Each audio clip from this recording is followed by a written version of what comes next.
We are going to become gods. Period. If you don't like it, get off. You don't have to contribute. You don't have to participate. But if you're going to interfere with me becoming God, you're going to have big trouble. It's a really compelling narrative. This idea of a sex robot, I mean, that's super exciting, super scary. People want to be able to, I think, believe that these things exist because we've been primed by so many years of films, so many years of reading books. And I think the media aren't portraying the reality of it because there's not so much of a story in that, perhaps.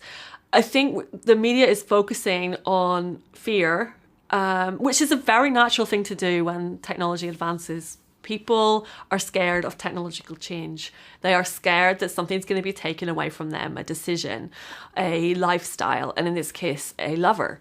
So, what happens if someone creates a sex robot that's so amazing that your partner doesn't want you anymore?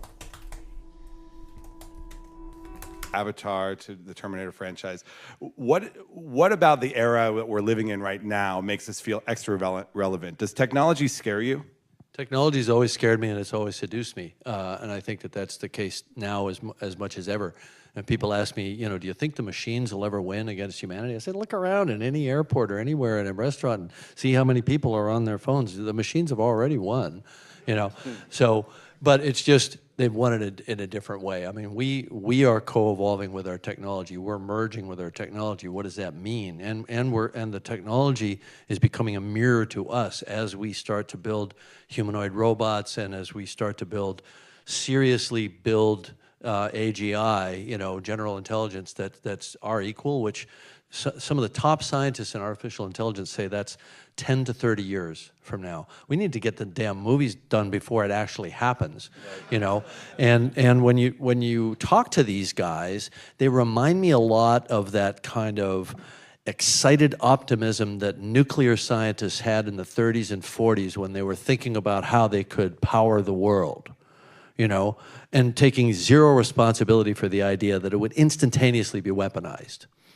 Right? And the first manifestation of nuclear power on our planet was the destruction of 2 cities and hundreds of thousands of people. So, the idea that it can't happen is now not the case. It can happen, and it may even happen, and we're dealing with that now. Tim is a hardcore science fiction fan. He's very up to date. He knows many more writers and stories than I do that have been done in science fiction in recent years. No, this is true. I mean, I know a lot of the older stuff, but he's of a slightly different perspective on it. He doesn't think that there's an innate antagonism between humans and machines. And you want to talk about that? Well, Jim, it's funny because Jim is a more positive guy in the present and more cynical about the future. I'm actually more cynical in the present and more positive about the future. Maybe it's because I feel like, look, nothing can stop this freight train. I know Hawkins and Musk think we can put some roadblocks in there. I'm not so sure we can.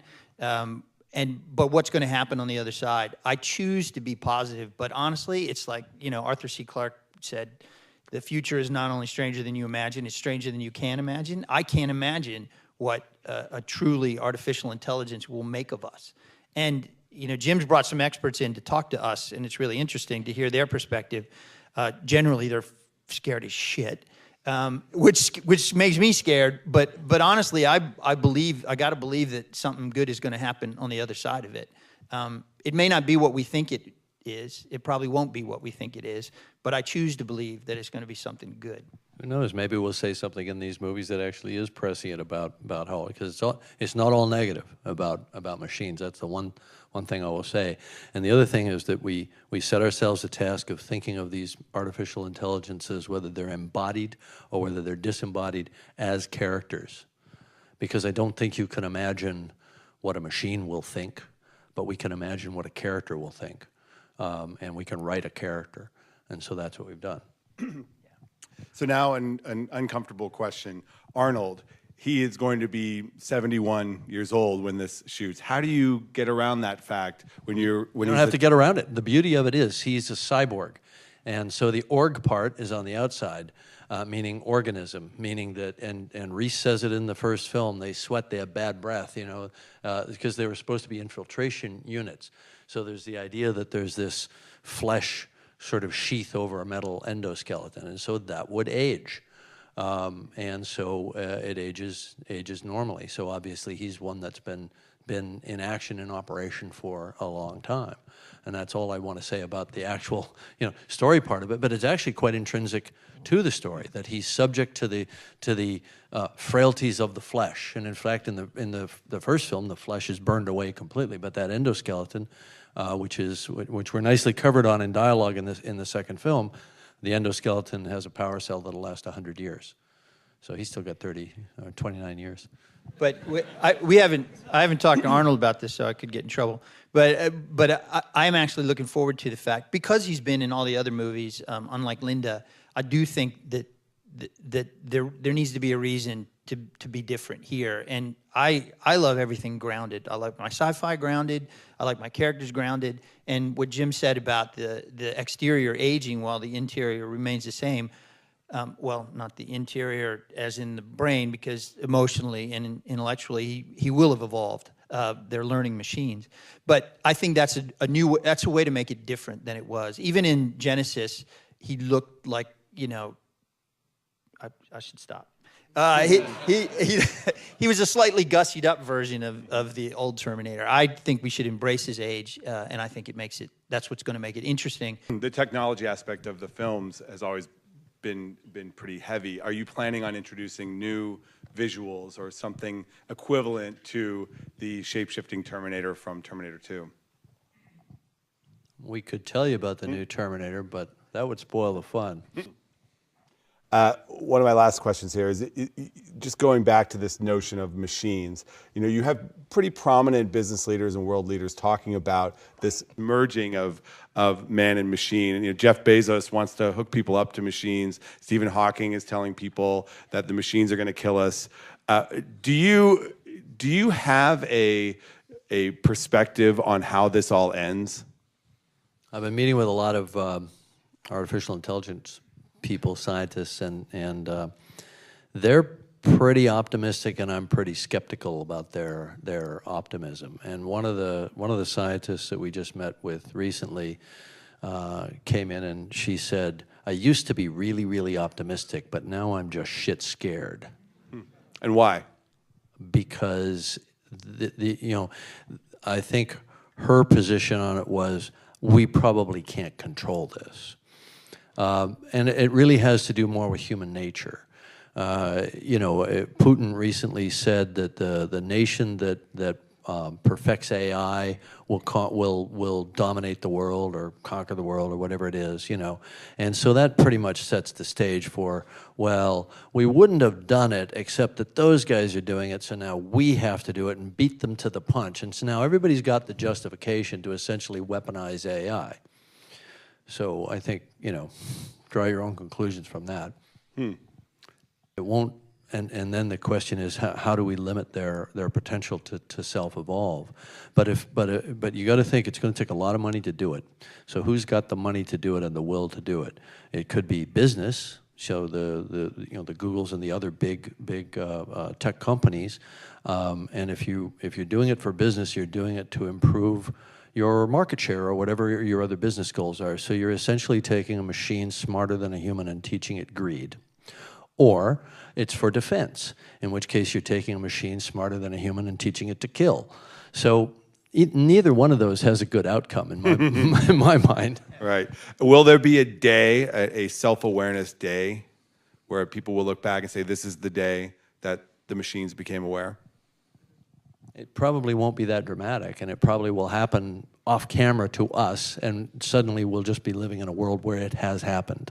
That's what I think will happen. A robot said a robot. It could be an artificial intelligence. Hey, good idea. You know, I hadn't really, it wasn't like a clear and present danger. Predicting the future is a much better narrative here. Yeah, I know. I got to work on my story. No, I'm much more concerned about it now than I was then. I was more concerned probably about nuclear war back then than I am now, but I'm more concerned about an AI apocalypse now than I was then, for sure. Did And Piranha? it's not like I wake up, in a cold sweat every night about this either, I mean. You have been to the bottom of the ocean, though. Yeah, exactly. I'm kind of hard. By the way, are you planning? He's looking for a place to hide. Yeah, I was saying, are you planning any other? Are you planning any other trips? Mars or anything like that? Just Pandora. When I became president in January of 1993, back in the dark ages, the average cell phone weighed 5 pounds. And there were 50 sites on the entire World Wide Web. 50. There have been more added than that since I've been talking. God made man in his own image. God intended for man to become one with God. We are going to become one with God. Cloning and the reprogramming of DNA is the first serious step in becoming one with God. This issue is going to dominate our global politics this century. This is the issue that will color the century. As we merge with machines, and I think it's inevitable that we will transform and are going to start linking with each other and become this meta-intelligence. And we will eventually become an interconnection of the entire human race. And we will become godlike. Once you plug into that global network and you know the thoughts and feelings of millions or billions of people, to unplug yourself can be so lonely.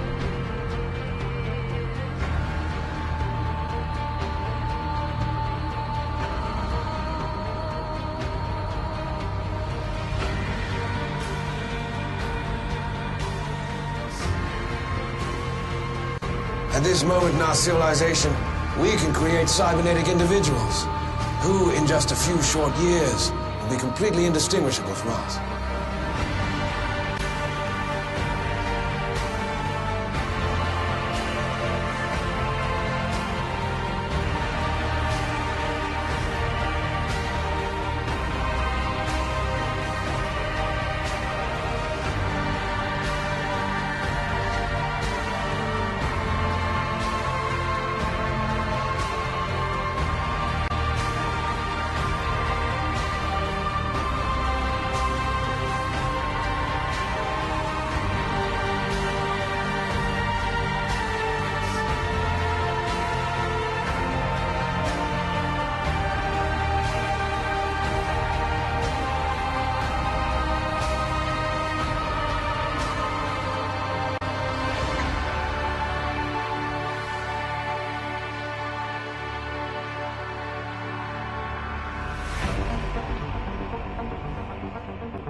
Which leads to an obvious conclusion. We are the gods now. We are going to become gods. Period. If you don't like it, get off. You don't have to contribute. You don't have to participate. But if you're going to interfere with me becoming God, you're going to have big trouble. Okay, this is a synthetic human right here. You can't deny it. Okay, let's listen to this. And when you quieten your mind, Now look at her eyes. Now watch her. when you manage to raise your vibration to such an extent that you get pressure in your head, mainly the crown Did you see that? and the temple area of your head. Did you see that double blink? You get pressure in your head, mainly the crown. See the double blink? Now watch for the double blink. When you quieten your mind and when you manage to raise your vibration to such an extent that you get pressure in your head, mainly the crown See it? area and the temple area of your head, then you can The tune blinking into the fourth dimension. is key. And when you manage to tune into the fourth dimension, then And also the monotone, non-emotional effect. She shows no emotions, and her blinking acts up. It acts up. you start hearing all kinds of messages, sounds, images, words, sentences, and they are coming in random. There's no particular order for them coming, and sometimes you hear many words and many kind of messages and sounds all at the same time. So it's hard for you to work out what the message is. Now that for some may seem scary, but actually this experience... You can't deny it. Look, now listen to this. Succeed. We can and we will. But don't imagine that these duplicates we've created are mere robots. They are not machines. They are living beings, produced by the genetic information in your own cells. There are no mechanical parts. Even those of us who create them can't tell the original from the duplicate. Are you seeing now? Can you see now? You see now? Can you see now? Can you see now? Can you see now? When you see a nigga, don't be acting see now. Can you see now? Can you see now? Can you see now? Can you see now? Can you see now? Can you see now? Can you see now? When you see a nigga, don't be acting see now. In Russia, as well as in the West, research has been underway for many years in biological synthesis, that is, artificial life forms. And according to High Intelligence, a stunning breakthrough took place in Russia some years ago. The Russians refer to this breakthrough as a providential discovery, something they learned almost by accident. They discovered the key to creating what are known as organic robotoids. An organic robotoid is an artificial robot-like creature. It looks and acts exactly like a human being, and yet it is not human. A robotoid is alive in the biological sense, but it is an artificial life form. Robotoids respond to conventional routine medical tests in the same way as humans do. They eat, they drink, they breathe, they bleed if cut, and they can be killed. Robotoids can also think, but they think only in the sense that a computer thinks.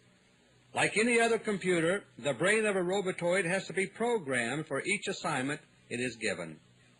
But unlike many electronic computers, the biological computer brain of a robotoid possesses an enormous memory. As a result, robotoids can be programmed to communicate and think in such complex patterns that they act human. Organic robotoids are remarkable creatures, but they have many drawbacks. They don't grow or reproduce, but must be manufactured one by one in the desired form. They also have a very limited lifespan, measured in months or even weeks, depending upon how they are utilized. This is due to the fact that their metabolism, while it resembles that of humans, is very inefficient. A robotoid can be manufactured on very short notice, a matter of hours. But after a few weeks or months, it suddenly begins to degenerate physically and mentally. When that takes place, the robotoid has to be removed from service and disposed of. To extend its useful life as much as possible, a robotoid is customarily cooled down to slow its metabolism between assignments. Organic robotoids are extremely expensive, troublesome creatures to produce and utilize. And robotoid capabilities do not exceed those of human beings. All they can really do is simulate human beings. But, my friends, for intelligence purposes, that's all they have to do. You know, we use them as tools. And we also live in a culture today where not everyone has equal rights, or they're not related to in all areas of their lives as persons. I think that's why we have this cultural confusion about what is a human, what is not human, what is a person, what is a machine. It's hard to get behind Kathleen's argument. She's compared sex robots to slaves and said that sex work can't be consensual. She also strongly believes that the advent of sex robots will bring with it increased sexual abuse and human trafficking. Whether you agree with her or not, though, she taps into something very real: a fear of the unknown. So I think Harmony is a misogynistic creation by someone who is a misogynist. A lot of people don't believe that a person like me could actually be victimized. And what happened to me has happened to many, many other men in Hollywood. And since I came forward with my story, I have had thousands and thousands of men come to me and say, me too. This is my story. But I did not have the confidence, or I did not feel safe enough to come out, because what happens is, you get blacklisted. Your career is in danger. After that, no one wants to work with you. And it is really, really important, I feel, to keep this conversation going. And another thing is, I heard time and time again about the rights that my predator had, but I was never told about the rights that I had as a survivor. And that was the wake-up call that I knew I had to be a part of what's happening here today in regards to the Sexual Assault Survivors Bill of Rights, because now if you know what you can do, you can actually do something about it. Mr. Cruz, I'd like to just continue where the chairman was in his questioning. So this happened to you at an event. Was it a single instance, or were there more instances? Who did you talk to about it? What kind of advice did you seek? Did you hide it? Because you're very overt, you're very direct. And I wonder if that was you at the time, or this is a new you. Thank you for your question, Senator. I was very vocal immediately. I was at an event with my wife, and what happened was the person who did this was he was the head of the motion picture department at my own agency. I don't know what was going on in his head. He actually did it twice in the same night in front of my wife. He says he was drunk. He said he was he wasn't himself. And I immediately, the first reaction was to be violent. And I immediately held back. Why weren't you? You're a big, powerful man. Why didn't you? Senator, as a black man in America, say it as it is. I think it's important. You only have a few shots at success. You only have a few chances to make yourself a viable member of the community. I'm from Flint, Michigan. I have seen many, many young black men who were provoked into violence, and they were in prison, or they were killed, and they're not here. My wife, for years, prepared me. She said, if you ever get goaded, if you ever get prodded, if you ever have anyone try to push you into any kind of situation, don't do it.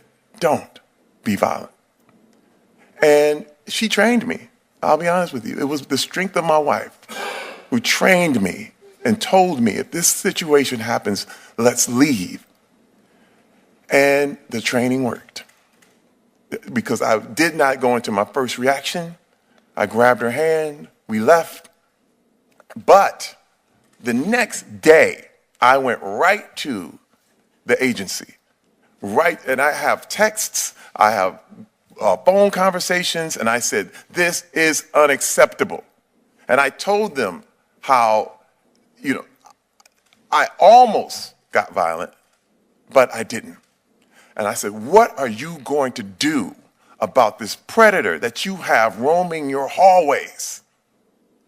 And I was told, we're going to do everything in our power. We are going to handle this, Terry. You're right, it is unacceptable. And then they disappeared. Nothing happened. Did you go back again? Did you talk to them again? Yes, I talked to everyone I could talk to. Why did they disappear? And I asked I said, this man actually called me and he apologized. And this was the thing. And they were like, my bad. And I'm going, you know. So you were supposed to forgive and forget. And that was the agency position, are you saying? That's what they were saying. Yeah. And I said, first of all, we're not talking about you stepped on my foot by accident. That's where, I'm sorry, I didn't know what I was doing. You assaulted me. Assaulted. And I fully expected them to, first of all, to fire this individual. And that didn't happen. I expected there to be an investigation, and that didn't happen. And so it was hushed up. Senator, I have to tell you, under the rug. It was hushed up. And in the culture at that time, I believe no one would believe me if I went public. Mm-hmm. I actually was trying to handle it with them. And once the Me Too movement broke, and once I saw some of Weinstein's victims come forward, it actually empowered me to tell my story in support of these women. Let me ask you, do you talk with others? Do you find this is true with others as well, that they are empowered now to stick it out? I see it with a lot of women coming forward. I don't see it with a lot of men coming forward. Well, yes, thank you, Senator, for that question. There have been men coming forward, but I have to say that the silence is deafening when it comes to men talking about this issue, simply because you're talking about a complicit system, that men need to hold other men accountable. That is the only way the system is going to change. When you see something, when you see this type of behavior, if another man can come up to a man and say, we don't do that, we're not allowing that here, all of a sudden the culture will begin to change. And if I have to be the first one that's going to do it, then let it be. I will be that one. That was Terry Crews, a famous Hollywood actor. I'm pretty sure you've seen him in various action movies. He was giving a testimony before Congress about being assaulted. Apparently, this is a very prevalent problem in Hollywood. Certain predators get into high positions in various companies that run Hollywood. And apparently they think they can get away with whatever they want.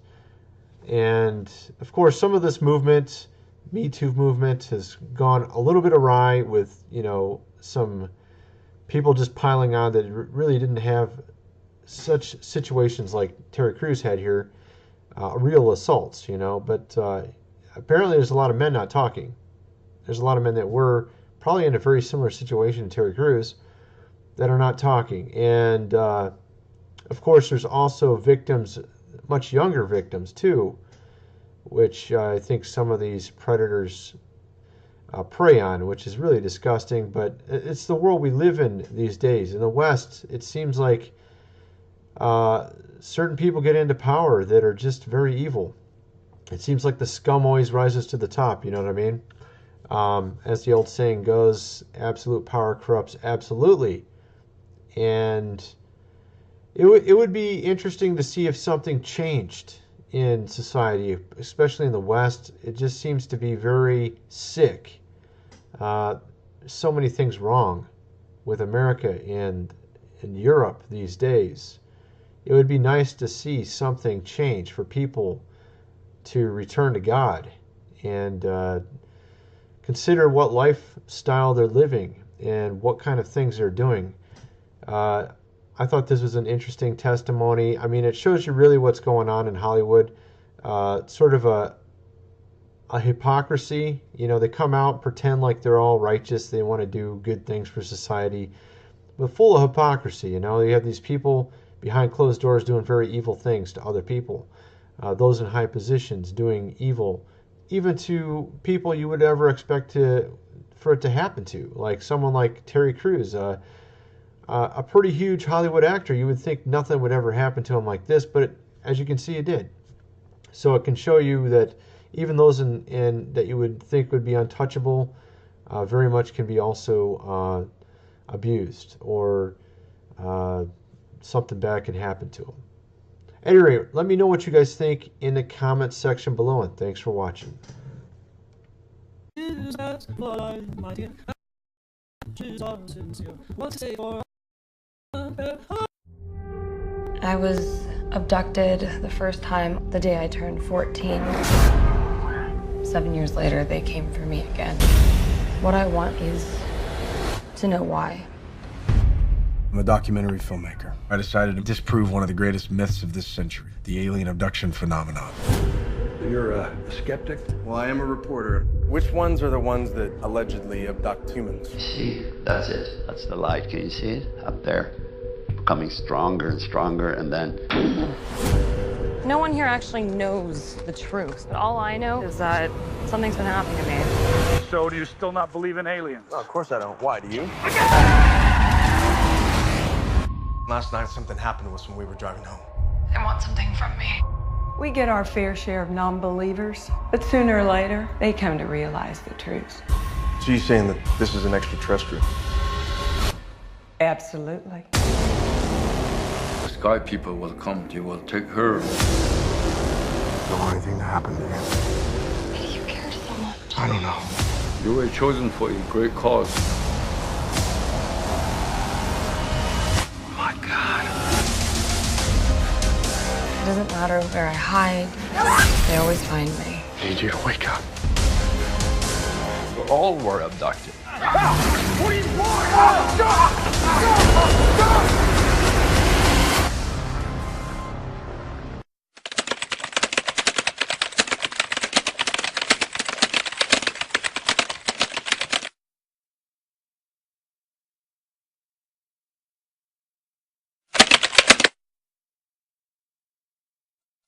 When men began to multiply on the face of the land, the sons of God saw that the daughters of men were beautiful, and they took wives for themselves, whomever they chose. Genesis 6:1 and 2. There certainly have been sightings in that may be embraced by ancient mythology. The idea that the modern sightings might have a relationship with the ancient Nephilim events of the Old Testament is conjecture on the part of some of us as scholars, but I think it would seem to be consistent with the remarks of Jesus himself. As Jesus himself said, that as we get to the end times, he says, as the days of Noah were, so shall the days of the Son of Man be. Now what he might mean by that is simply that it was business as usual until the judgment came, and that's what many scholars would infer. But there are many scholars that believe the text implies even more than that. In order to understand what Jesus meant, we need to understand what the days of Noah were like. And clearly, the 6th chapter of Genesis demonstrates that the purpose of the flood of Noah was to deal with what was in effect a gene pool problem. There isn't anybody who is predisposed to being abducted. The only thing is that their mother or their father must have been an abductee. And what that means is that they're abducted from the time they're infants all the way through until the time they're adults.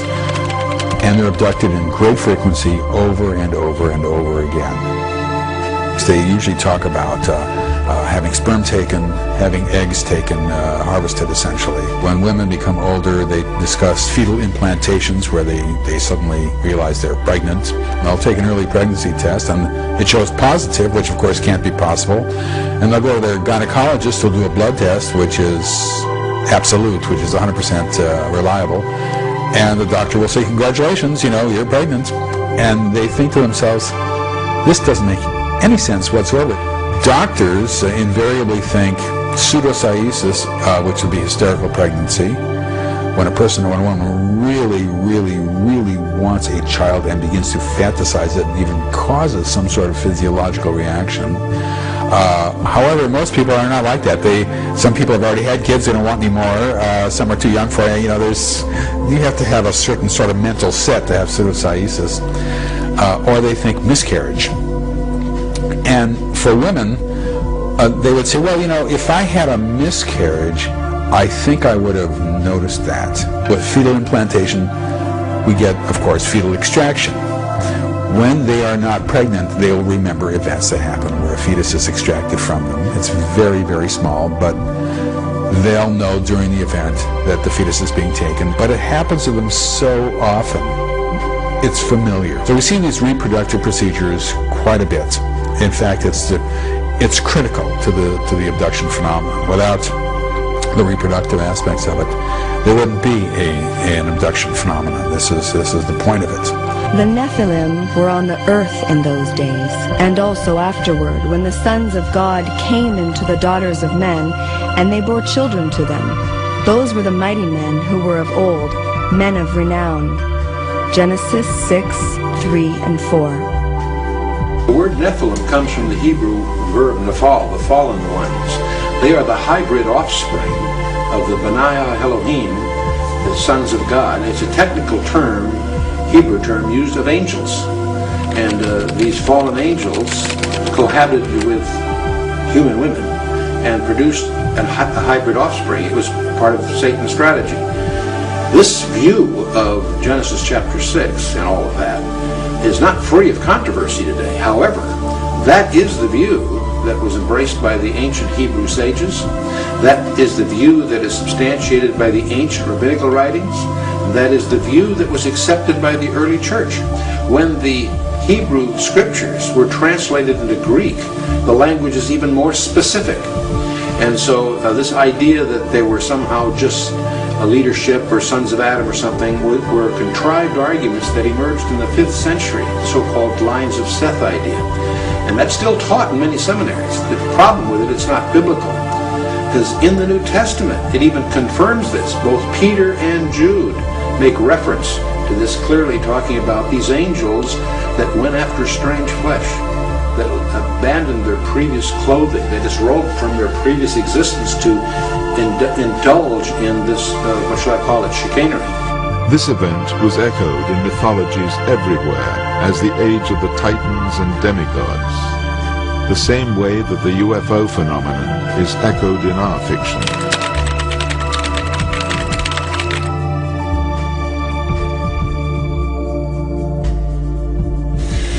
When we study the passage in Genesis 6, we'll notice that one of the distinctives of Noah was that his genealogy was unblemished. And the Hebrew word there is tamim, which is used of physical defects. In other words, one of the reasons that Noah was picked, probably many, but one was that one of his distinctives was that his genealogy wasn't contaminated by these goings-on. It would appear that the strategy of Satan was to introduce this as a means of corrupting the human line to preclude God's plan of redemption through the Messiah, which had to be a kinsman of Adam.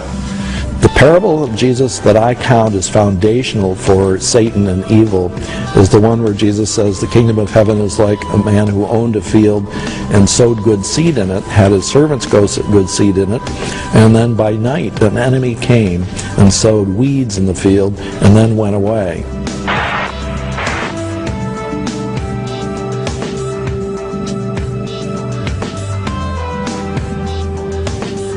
Well, the Nephilim in the book of Genesis, of course, are the hybrid offspring of these strange interludes between the fallen angels and the daughters of man, of Adam. And so they're hybrids. And they are very prominent in the early chapters of Genesis, but they're also, the scripture says, occurred after that to some extent. Right. But they're hybrids.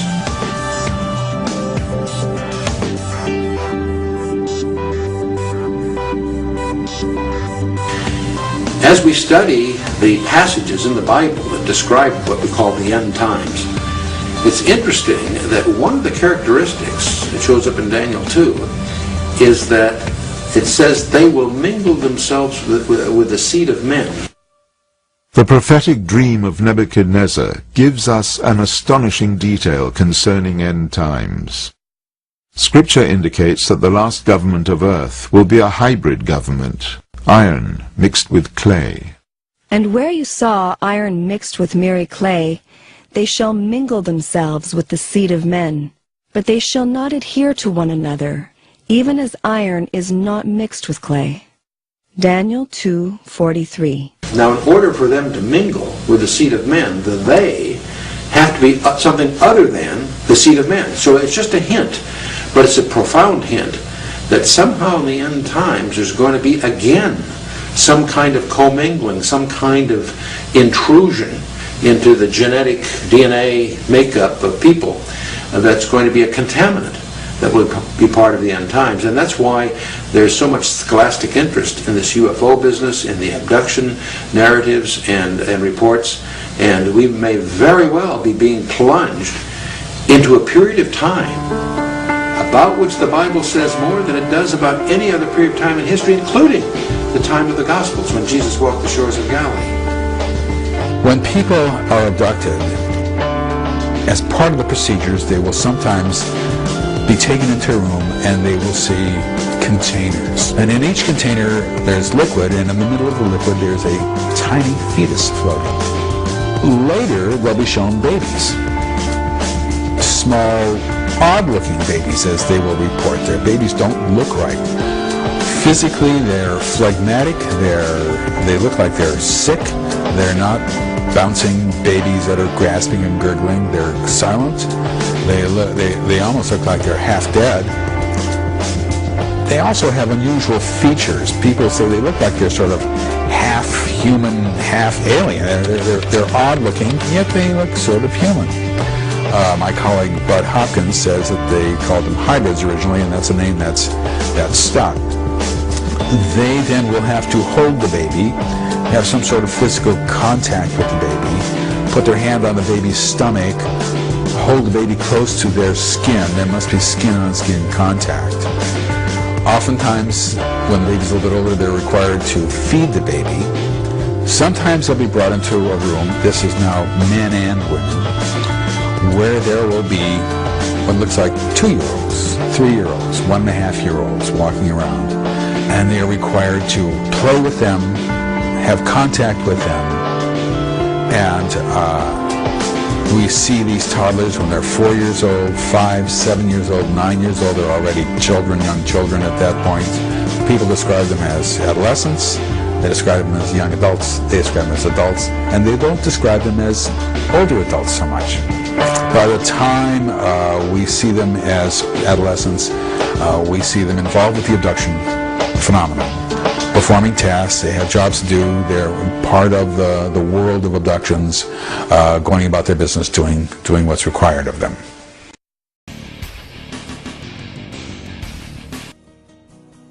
Now, a chimera is different. A chimera is a mixture of two separate organisms with discrete parts of each organism.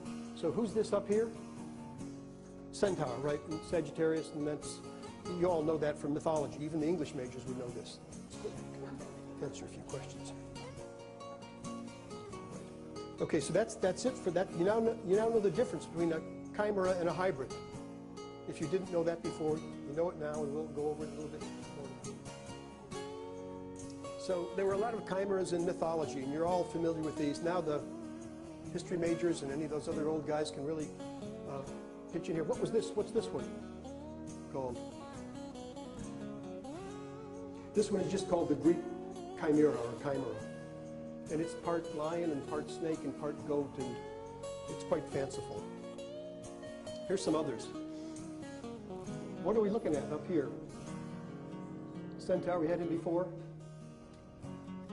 Minotaur, great. Excellent. Beautiful. Perfect. Boy, there must be a lot of history English major types in there. You guys got those. Did great on those things. A lot of really interesting creatures that are chimeras. And remember, these are individuals that have discrete parts derived from different species. Sometimes they're animal-animal, and sometimes they're animal-human. Now, I said that cross-species chimeras are very rare.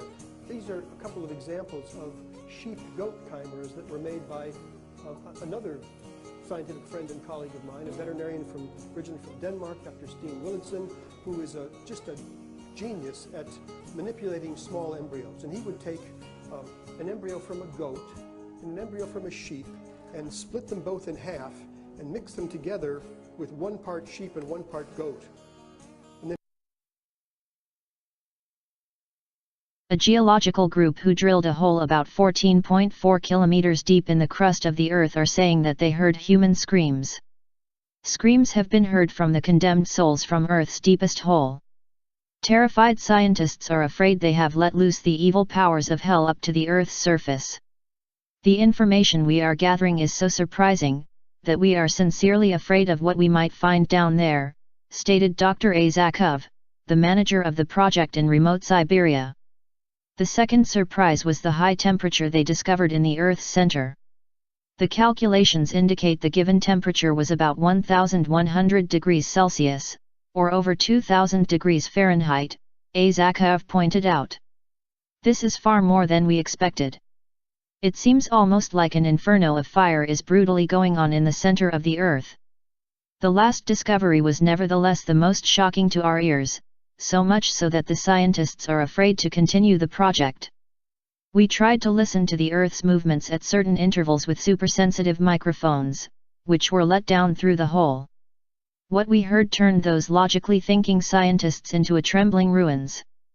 It was a sometimes a weak, but high-pitched sound which we thought to be coming from our own equipment, explained Dr. A. Zakov. But after some adjustments we comprehended that indeed the sound came from the Earth's interior. We could hardly believe our own ears. We heard a human voice, screaming in pain. Even though one voice was discernible, we could hear thousands, perhaps millions, in the background, of suffering souls screaming. After this ghastly discovery, about half of the scientists quit because of fear. Hopefully, that which is down there will stay there, Dr. A. Zakov added. What really unnerved the Soviets, apart from the voice recordings, was the appearance that same night of a fountainhead of luminous gas shooting up from the drill site, and out of the midst of this incandescent cloud pillar a brilliant being with bat wings revealed itself with the words, in Russian "I have conquered," emblazoned against the dark Siberian sky. The incident was absolutely unreal, the Soviets cried out in terror, says Mr. Numedal. Later that night, he saw ambulance crews circulating in the community. A driver he knew told him that they had been told to sedate everybody with a medication known to erase short-term memory. The Soviets used this drug in the treatment of shock victims. As a communist I don't believe in heaven or the Bible, but as a scientist I now believe in hell, said Dr. A. Zakov. Needless to say we were shocked to make such a discovery. But we know what we saw and we know what we heard. And we are absolutely convinced that we drilled through the gates of hell. Dr. A. Zakov continued. The drill suddenly began to rotate wildly, indicating that we had reached a large empty pocket or cavern. Temperature sensors showed a dramatic increase in heat to 2000 degrees Fahrenheit. We lowered a microphone, designed to detect the sounds of plate movements down the shaft. But instead of plate movements we heard a human voice screaming in pain. At first we thought the sound was coming from our own equipment. But when we made adjustments our worst suspicions were confirmed. The screams weren't those of a single human, they were the screams of millions of humans. Do you know why Jacques Cousteau, the famous underwater explorer, quit deep-sea diving sometime before he died? It is said that he stopped because he had heard in one of the underwater caves he was exploring, the sounds of people screaming. There was also another time, when one of his men, who was in a diving bell in the deepest trench at the Bermuda Triangle, also had a similar experience. He signaled to be brought up immediately. After being revived from his shock, he told others of his frightening experience of hearing screams of people in pain.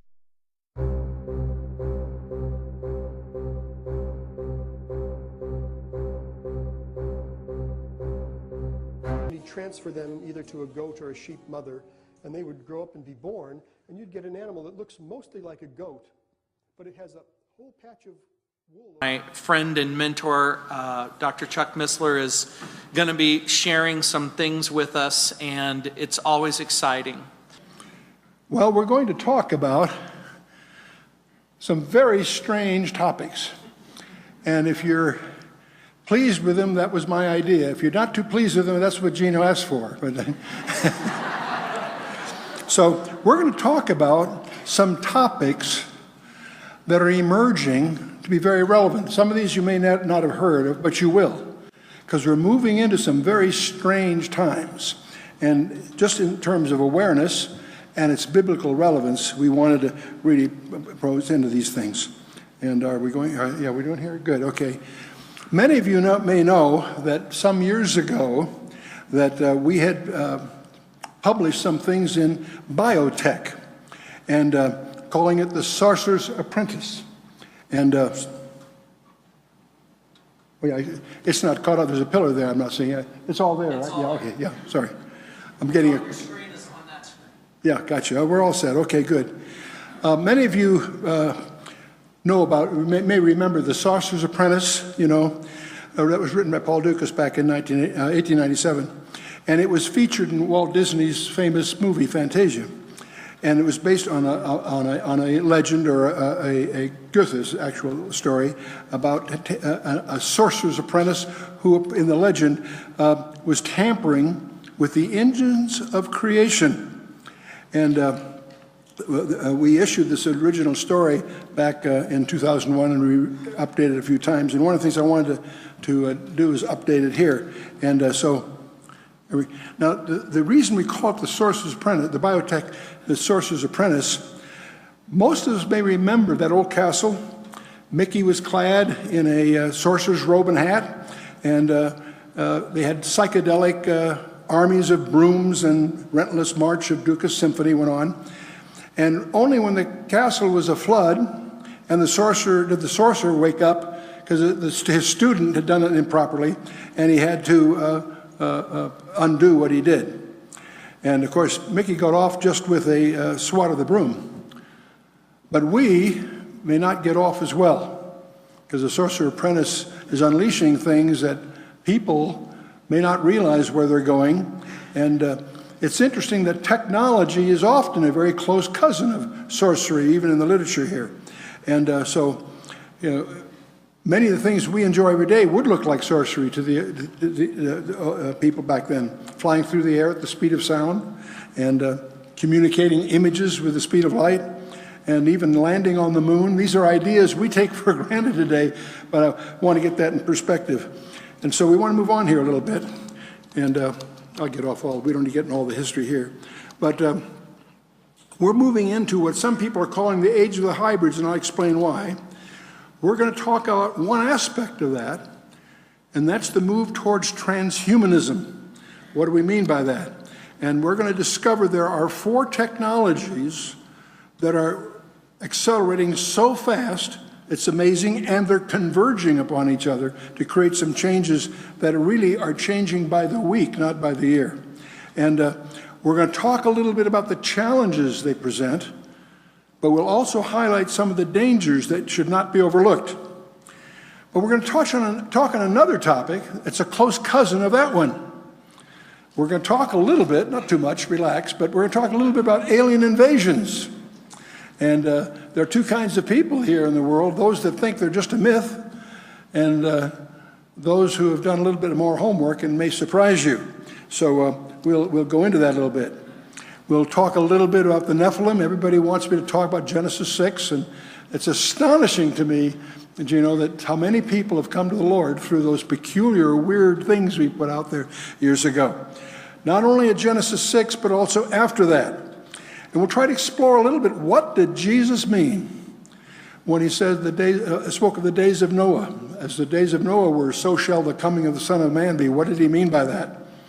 And so we're going to surprise many here with talk a little bit about the expectations of the Vatican. The Roman Catholic Church has a substantial investment in technology, staff, and facilities, and are openly admitting they are preparing to receive an alien visitor. What on earth is all that about? We'll touch on that. But after going through some of this background, it'll be light and fast, so I hope I won't bore you too much on some of that. But what are we always need to answer the so what question. So what's that got to do with me? And we'll try to deal with what do these challenges mean to you personally. And so that's where we're headed. A little bit about transhumanism. There are 4 technologies you need to be aware of.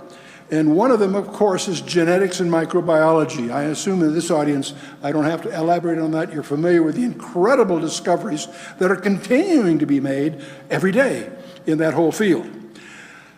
But there's another technology you may not follow too closely, but it's worth following very closely, and that's another field of study called robotics. And we're also going to talk a little bit about nanotechnologies and what are these things. And finally, of course, the area of artificial intelligence. And so we'll talk about their aspirations, and that will startle you, and what their priorities are, and that may surprise you. And we'll talk about its dangers. So that's the core of what we're going to talk about. We'll go on to some other things too. Tampering with the engines of creation. You and I are on a journey between the myths of yesterday and the realities of tomorrow. Many of us are victims of myths of the past, and we're having to unscramble the realities of tomorrow. I won't spend a lot of time on the island of Moreau, but you may recall H.G. Wells published a science fiction novel about this island where this doctor had combined different beasts into other creatures and so forth. And it warns of in the novel, the dangers of unchecked and irresponsible scientific research.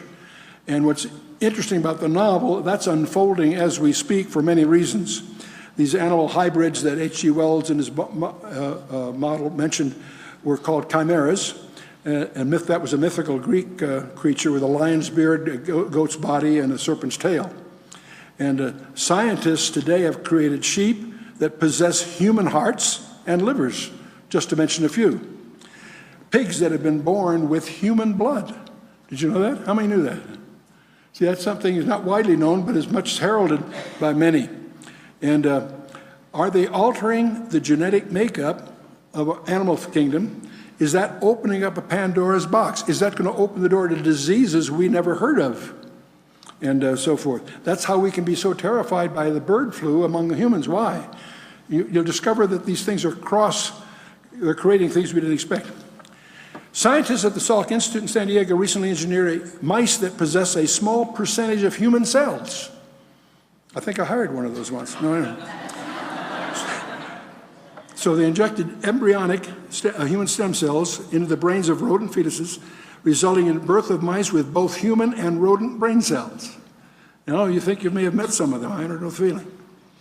And one of the goals of this research is very noteworthy. They're trying to make realistic models of neurologic disorders that may prove useful in studying other diseases. They all have good goals. Irving Weissman of Stanford University and his team injected human neural stem cells into mouse fetuses, and that helped make the first mouse with a nearly complete human immune system. So these things are worthy of study. There's worthwhile potential benefit here. And so the percentage of brain cells in the existing mice is only about 1%, but he thinks that they can make them almost entirely equivalent human cells as they go forward. So now the problems in these areas, while there's noble goals, there are few safeguards against errors or even open abuse. And of course there are cross-species implications that there's no way to anticipate. And they actually have mice that they're growing human organs on in the hopes of actually putting them to practical use. And if that picture doesn't bother you, you haven't looked at it carefully enough. Okay. Unknown diseases or complications. Tampering with the human genome is part of the thing that's going on here. We're talking about genetically engineered athletes. That's a major topic. And scientists at Johns Hopkins University discovered a gene in mice which controls growth, the GDF8, and the growth differentiation factor, they call it. And so they yielded super mice 3 times larger and much stronger than the normal ones. This was back in Nature magazine. And in this field, many of these slides are quickly eclipsed by things that are happening each week. So I won't spend a lot of time on these, but there were mice that grew 15 to 30% larger than normal. And even there's potential fruit from this, but there's also dangers. That's really the main point I want to get across here as we go. And there are also potential self-replicating mutations. And they're all impossible to fully you can't anticipate the mutations. So while they may have experiments that have a certain goal, what really derives from this is hard to get. And the other problem is these are not done in well-organized laboratories, government laboratories or university. There are many of the technologies here are done in garages. basements. There's no regulatory procedural disciplines. So this is an uncontrolled environment. And there are many small, intensely competitive laboratories chasing these things. And very few government or established labs that are the main ones here. Now, the think tanks back in Europe as well as here point out the free access to genetic sequence data for human genome and large number of other genomes, including pathogenic microorganisms, could pose a significant threat if misused. No kidding. That's pretty self-evident. And these are all from the International Space Research back some years ago. And a terrorist might develop a pathogen that could target a specific ethnic group. See, as we understand the genome, you can start creating diseases that can target specifics.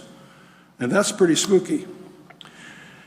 Well, there's also this whole area of robot weapons that you may be hearing a lot about. I wanted to get a couple of them that I thought were interesting because they're predicted in the Bible, whether you realize it or not. In Jeremiah 50, verse 9, there's a verse, and I'm not going to concern ourselves here with the context, but just one phrase that's in it. Jeremiah records, "For lo, I will raise and cause up to come up against Babylon an assembly of great nations from the north country, and they shall set themselves in array against her. And from thence shall she be taken." Get this. "Their arrows shall be as of a mighty expert man, and none shall return in vain." Now, in the English, you don't pick it up, but in the Hebrew, it's very emphatic. It actually, as of a mighty expert. The expertise is not in the shooter, it's in the arrow. Did you pick up on that? The verb is sakal in the Hebrew. It means to be prudent, circumspect, wisely understand, and prosper. That's a characteristic of the arrow, not the shooter. It's a participle masculine singular absolute. It means to have insight, to give attention to, consider, ponder, be prudent, to have in other words, the arrow has comprehension. Do you see what it's saying? Now, can you give me some examples of that? Yes, I can. And by the way, the ISV says the arrows shall be like a skilled warrior. They won't miss their targets. The NAS, the arrows will be like an expert warrior. So this is not a contrived translation. The intelligence is in the arrow, and they can't miss. In other words, these are smart weapons. They're mentioned in the Bible. Today we take them for granted, but I wanted to put a biblical root to the arrow is katis. It's anything shot from an engine of war. Shot by in 1611, when the King James, that was obviously a bow and arrow. But the same word could be used for a missile or anything thrown as an arrow or a javelin. And in that sense, I'll get through some of this here. Well, that's exciting. I hear strange noises, but that's not changing, is it? Oh boy. What do we do here? Huh? It won't, well, let's see if I can do this another way. No, oh, there we go. Okay. That's just a repeat of that slide, but I think we're going in the right direction here. And I'm going to have to do this manually, maybe. Okay. These are examples of arrows that have intelligence. And these are all, there's another thing, there's a rifle, by the way, that you may want to know about. The XM25, I don't know if that's familiar. It's kind of an interesting device. It's coming to a war near you. It has a system of range, about 2,300 feet, and I believe they're using it in Afghanistan. But it has a gun sight that uses a laser that measures the distance, and it also sets a time on the bullet to explode, so you can shoot over the guys. If he's behind a barrier, you can shoot over the barrier and nail him. And so it's a bullet that has the effect of going around corners. It's a game changer. And they'll be able to use this to target snipers hidden in trenches rather than calling airstrikes. And so it has a whoops, well, we don't have to dwell time on this. I'm having trouble with the other thing. So it's a game changer, basically. And all the soldier has to do is, the thing would add a meter using a button on his trigger, and when fired, the explosive round would carry exactly 1 meter past the wall before it explodes, in the nature of a hand grenade. Let's get back to the transhumanism more directly. Direct human extensions, supplementing the human anatomy. The FDA has approved a telescopic bionic eye implant, by the way. This is the beginning of it. It involves removing the lens of the eye completely and replacing it with a now FDA-approved implant capable of magnifying almost 2 to 3 times. And the specific thing isn't that important, except it shows you a direction they're going. They're able to do things that are not just replacement for something you lost, but something that might have functionality that goes beyond what you had. We're going to look at a few of those, if I can get this thing to... This is very strange. Okay, well, I'll go at it manually here if I can. Okay. In robotics, they don't use gears and hydraulics anymore. They actually use muscles. They have a bionic muscle is 100 times stronger than yours, and they're made out of elastic metal called the shape of memory wire, and they're chemically powered with alcohol. Don't jump to conclusions, but we'll go. These artificial muscles are, of course, funded by the military, as you can imagine. And so let's just keep moving on here while it's working here. There's machine emplacements, of course, and the thing that impedes robotics is skin. Well, one of the things they're trying to do is get direct limb-to-brain communication with these things. And robotic limbs have limited motions, and the user can't feel what he or she is touching. A new approach using optical fibers implanted around the nerves can transmit more data and let the prosthetics speak to the brain. Scientists have discovered that they can stimulate a neuron to send a message by shining infrared light on it. And so DARPA, the Advanced Research Projects Agency of the Department of Defense, is awarding contracts to explore these kinds of things further. The direct brain-to-computer interfacing, people are actually connecting these devices to their brain. And a monkey here is operating a robotic arm with direct brain-to-computer interfacing. And it's responding to his thought patterns. They can quickly learn to control voluntarily. They can control the firing rates of individual multiple neurons in the primary motor cortex if rewarded properly, and so on. And I won't get into those details. So the main point is the thing that's held robotics back is a replacement for skin. And they now have found a way to make synthetic skin that is so sensitive it can feel the footprint of a fly, which means the robot can be designed to tell what it's picking up. Is it a wine glass? Is it a bowling ball? Is it a piece of silk? It can tell. And so the synthetics, that's been a major breakthrough in the robotics area. And I won't get into, there's 2 different ways they can do that, and I won't take the time to spend our time on that. The other field, I want to go through 4 fields. We've talked about genetics, we've talked about robotics briefly. There's a field called nanotechnology that I want you to be aware of. That involves the manufacture and manipulation of materials at the molecular level in the atom, the smallest things you can get. And here, to give you a feeling of a nanometer, it takes about 100,000 nanometers is a piece of paper.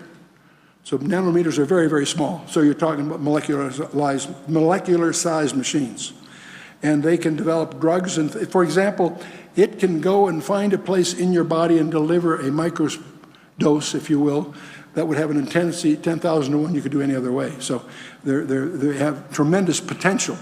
And our skills at developing nanomaterials, of course, is going so fast that it's hard to even keep up with any one of these. But the big one, the 4th one of the ones I want to summarize here is artificial intelligence. And that's the blurring the distinctions between the man and the machine. And there are ways now that it's getting fuzzier and fuzzier as to which is which.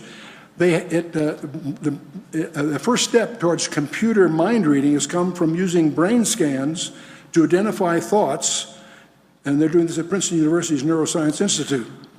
And these brain scans there's patterns that they're starting to study. What's exciting about this, too, is it's non-invasive. They don't have to directly connect to the brain. They can read the brains through other devices I'll show you here in a minute. And the basic idea is to try to determine what's on the subject's mind and see what they can infer from the brain scans directly. And so they're looking at the pattern, studying that. And so there's a lot of optimism. We'll come back to that here, too. There's actually a television set being marketed in China by Haier, in which you change channels by thinking about them. And the way this works is or change the volume, whatever. What you do is you wear a mindset. Now this, by the way, is a retail device.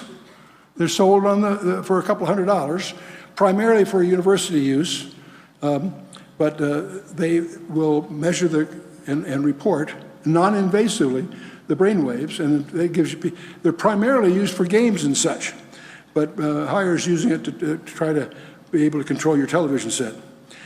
I think most of you realize the toughest thing to control on the television is the off switch, but we'll move on here. But this mind reader headset is what startled me is it's a retail device. And if you're interested, you can track it down on the internet for a couple $100. You can buy one and figure out something to do with it then.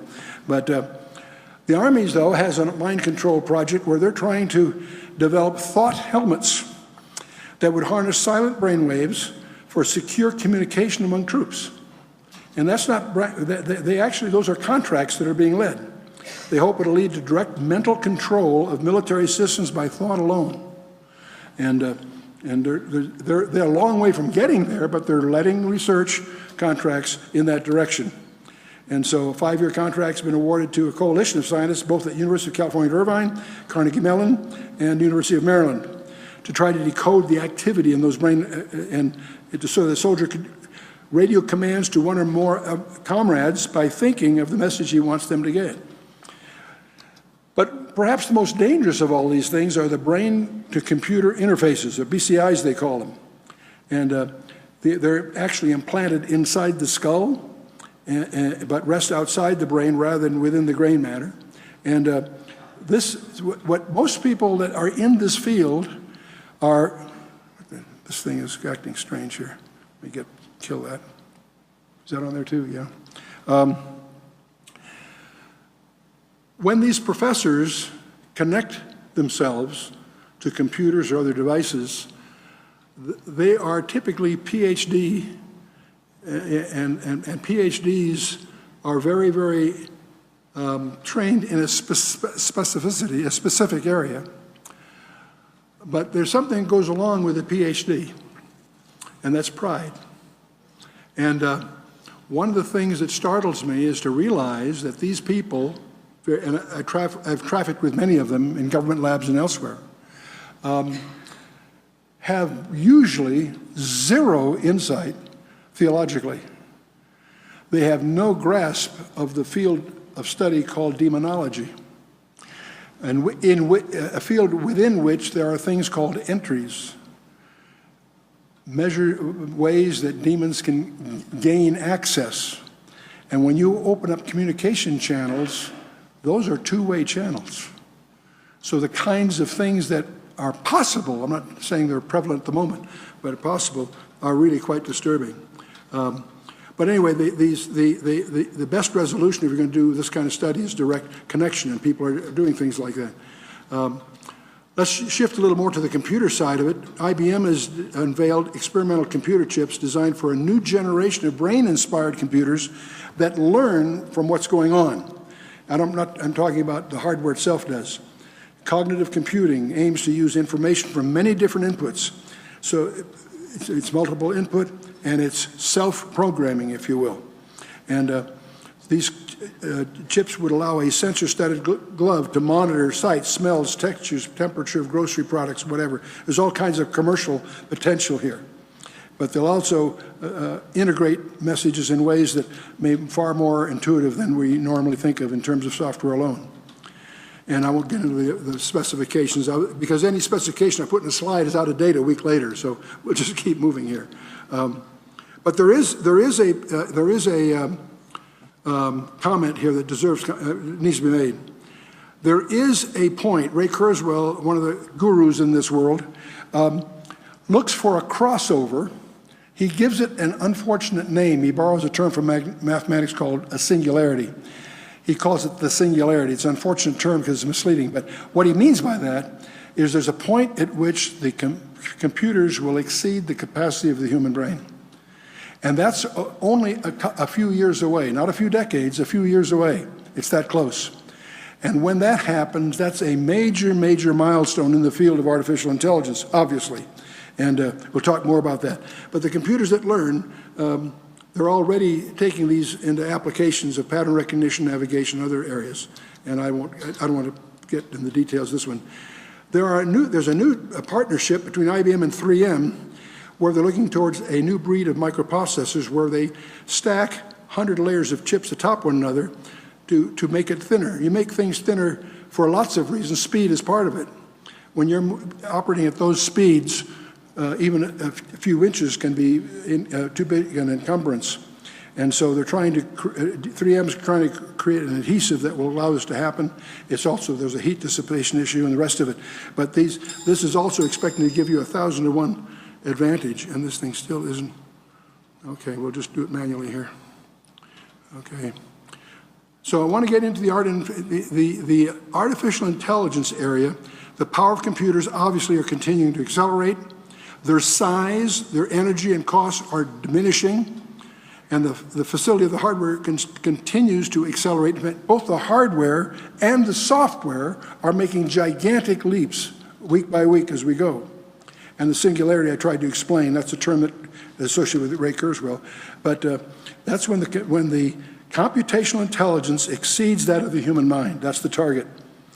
Now you say, well, what's wrong with that? You have to understand what their admitted ultimate goal is. Because if you can take your intelligence and transfer it into that environment, you've achieved immortality. It's a path to immortality and to exchange consciousness between bodies, synthetic or otherwise. And the fact that this could at least conceivably lead to a path toward immortality can give you a glimpse of what kind of theology these people share, or lack thereof, if you will. Ray Kurzweil's concept of this consciousness not only will be able to be translated into a machine, you can combine consciousness. If you collectivize the consciousness, at the end of a documentary on his life, they asked him, "Do you believe there's a God?" And his answer was very simple. He says, "Not yet." That's really the goal that they think they're on. Now, see, the real problem is the real you. See, I can't see you.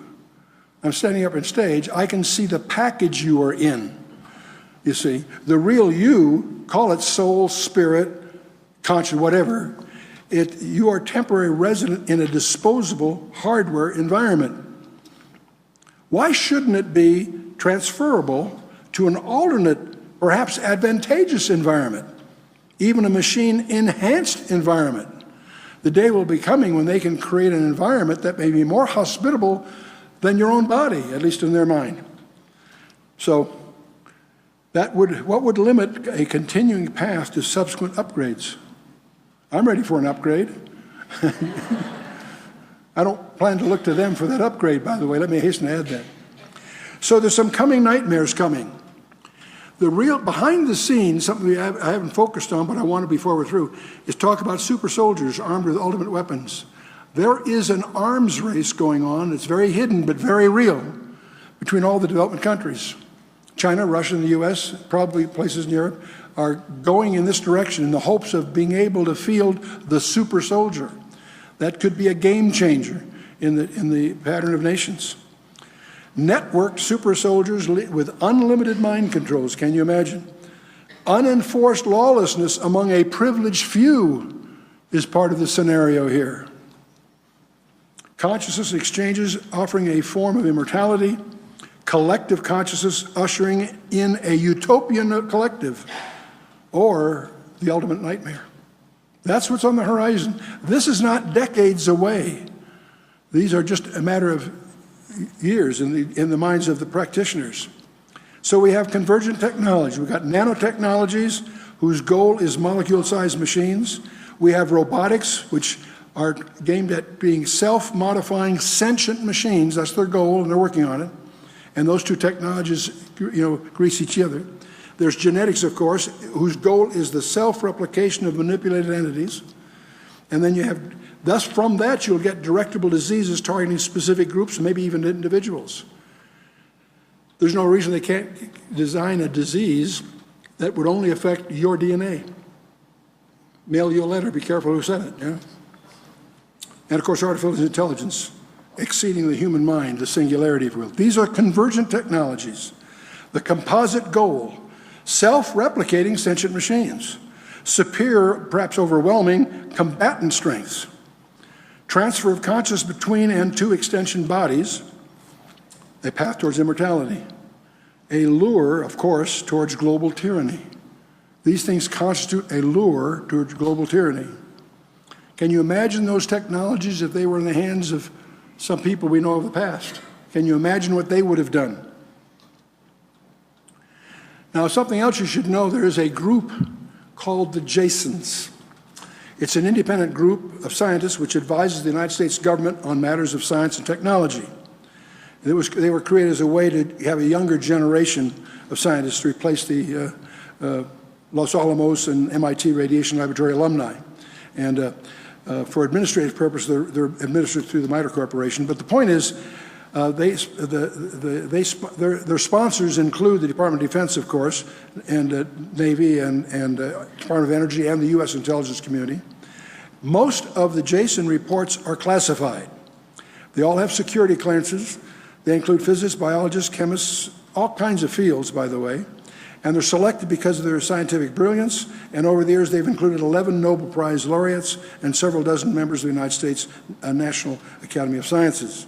And classified transhuman projects are the dominant topic of the contracts that they are getting. We can't get the contracts, they're classified, but we can find out a lot about them. So let's see if I can get this to change. Good, yeah.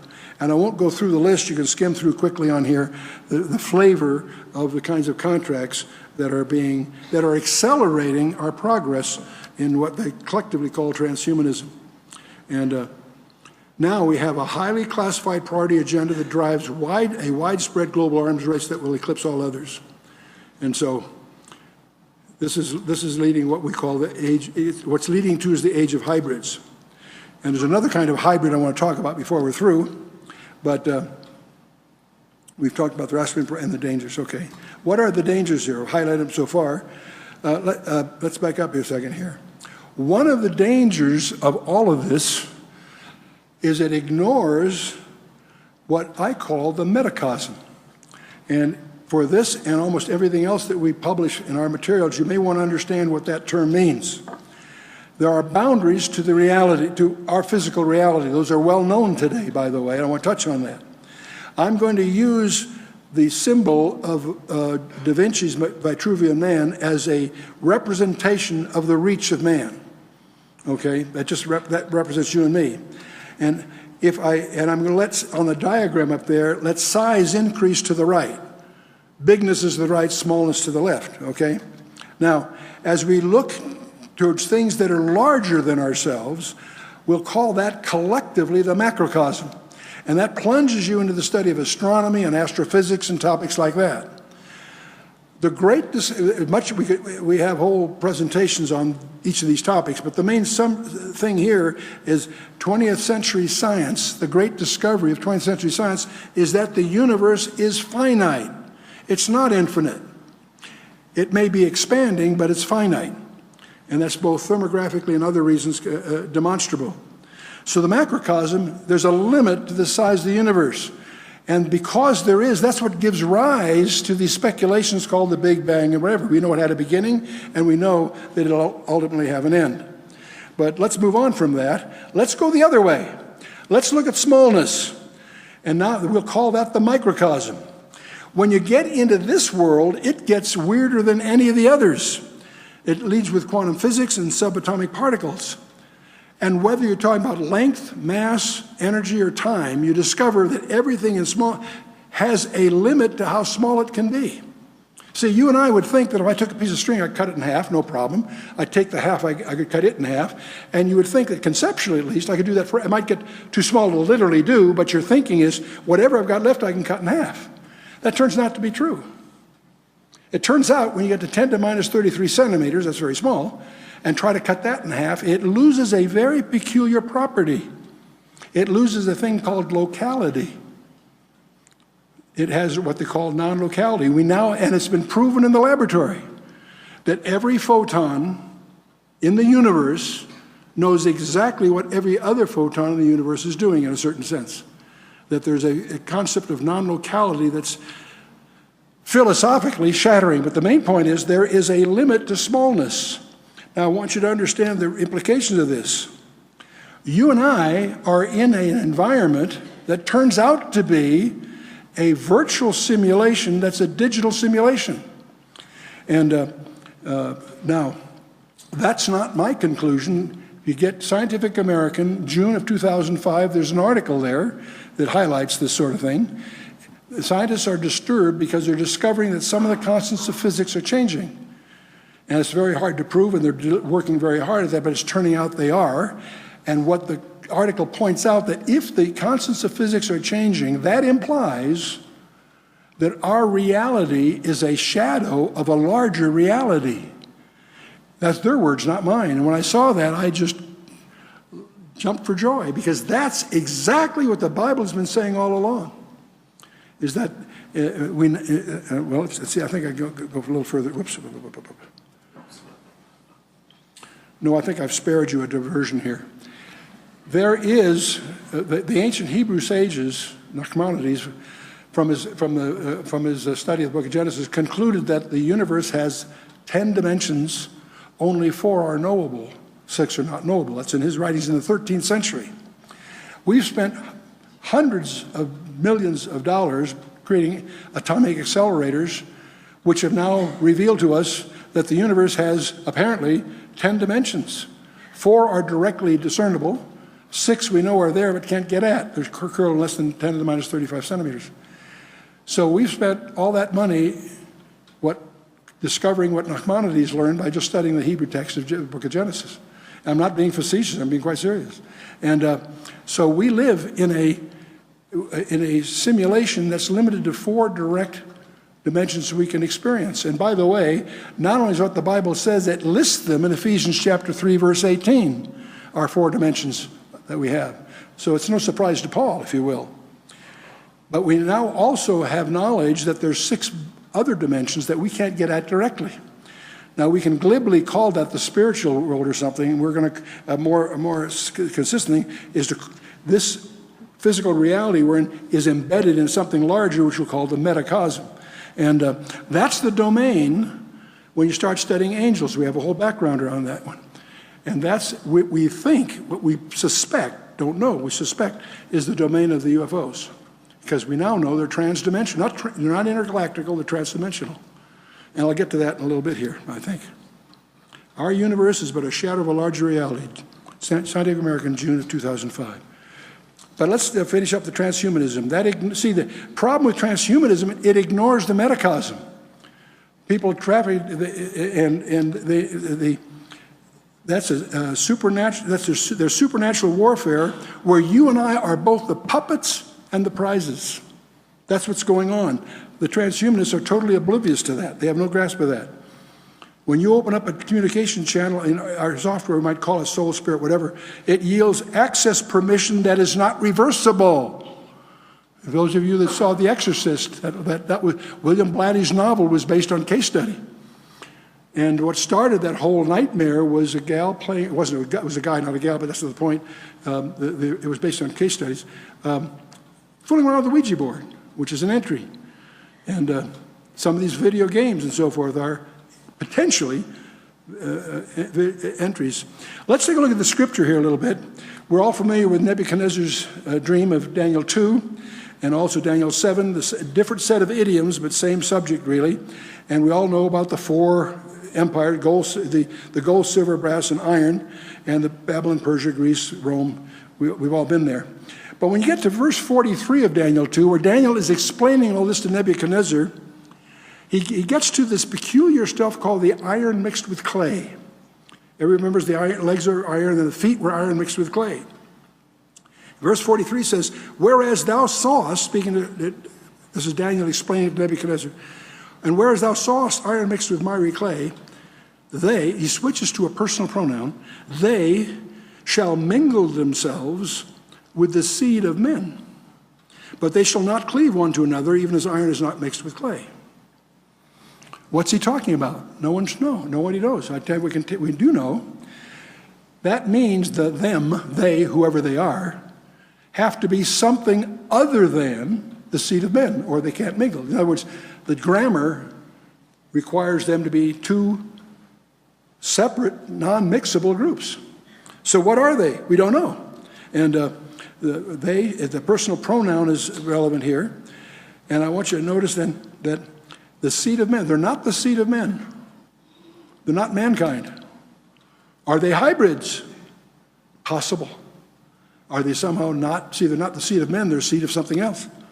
Are they Nephilim? Could be. Or maybe something even more sinister. Are they aliens of some other kind? That's what's so provocative, that the two guys who wrote a book a year ago and it published in April of 2012 that predicted the abdication of the Pope, which hadn't happened for 600 years, and then 11 months later, in February of 2013, the Pope abdicates. Those two guys, Tom Horn and Chris Putnam, made the front pages. Well, they've just published another book in April 2013, which reveals the fact the Vatican is committing substantial resources as they prepare to receive what they believe will be an alien visitor of some kind. What on earth is going on? We need to remember that in the scripture, it's not, Antichrist isn't a guy, it's a duet. There's two people there involved, the false prophet and the other one. I beheld another beast coming up out of the earth who had two horns like a lamb, and he spake as a dragon. And see, the second beast is from the earth, and so forth. Some people think he's a Jew because of the Greek allusion of this in John 5:43 is allos, not heteros, and that implies he's Jewish. That's not conclusive in my mind, but that's when some of the beliefs come about. And he apparently is received by Israel, among other things, from Psalm 55 and others. But he exercised all the power of the first beast before him. He caused the earth, and he's the one that caused the earth and them that dwell therein to worship the first beast, whose deadly wound was healed. And he doeth great wonders, so that he maketh fire come down from heaven on the earth in the sight of men, really. And he deceiveth them that dwell on the earth by the means of those miracles which he had the power to do in the sight of the beast, saying to them that dwell on the earth, that they should make an image to the beast, and which had the wound by the sword and did live. You see, the identities are consistent through there. And he had the power to give life unto the image of the beast, really. That the image of the beast should both speak and cause that as many as would not worship the beast should be killed. Interesting stuff. He gave life to the image of the beast, and so on. Okay. And he caused both small and great, rich and poor, free and bond, to receive the mark in their right hand or on their foreheads, that no man might buy or sell, save that he had a mark or the name of the beast or the number of his name. And there's been a lot of discussion about this. This mark, by the way, is prohibited all through the Torah and elsewhere. But whose numbers? See, everybody gets confused about this. You hear articles about insertable chips and nanopower when I was on their board, all that kind of talk, RFID chips, barcodes for implementation. They miss the point. It's not our number that's the issue, it's his number that's at issue. And it's his name that are the crucial identity aspects, not the participants here.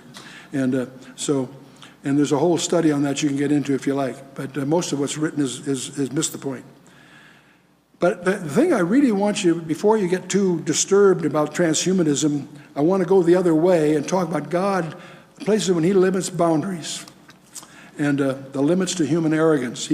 God does put a line in the sand. Back in Genesis 11, I want you to remember that chapter.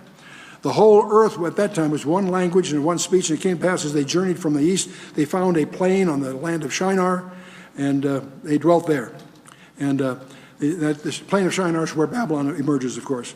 And they said one to another, go and let us make brick and burn them thoroughly. And they had brick for stone and slime they only had for mortar. They said, go, let us build us a city and a tower whose top may reach unto heaven, and let us make us a name that lest we be scattered upon the face of the earth. And so that you all know about the Tower of Babel. But I want you to notice the Lord came down to see the city and the tower which the children of men builded. And the Lord said, behold, the people is one, and they have all one language, and this they begin to do. And now nothing will be restrained from them which they have imagined to do. See, the unpardonable sins, to use that phrase, not to make that identity, but the thing that God would not allow is giving them the freedom to do anything they could imagine to do. There's a point at which they draw the line.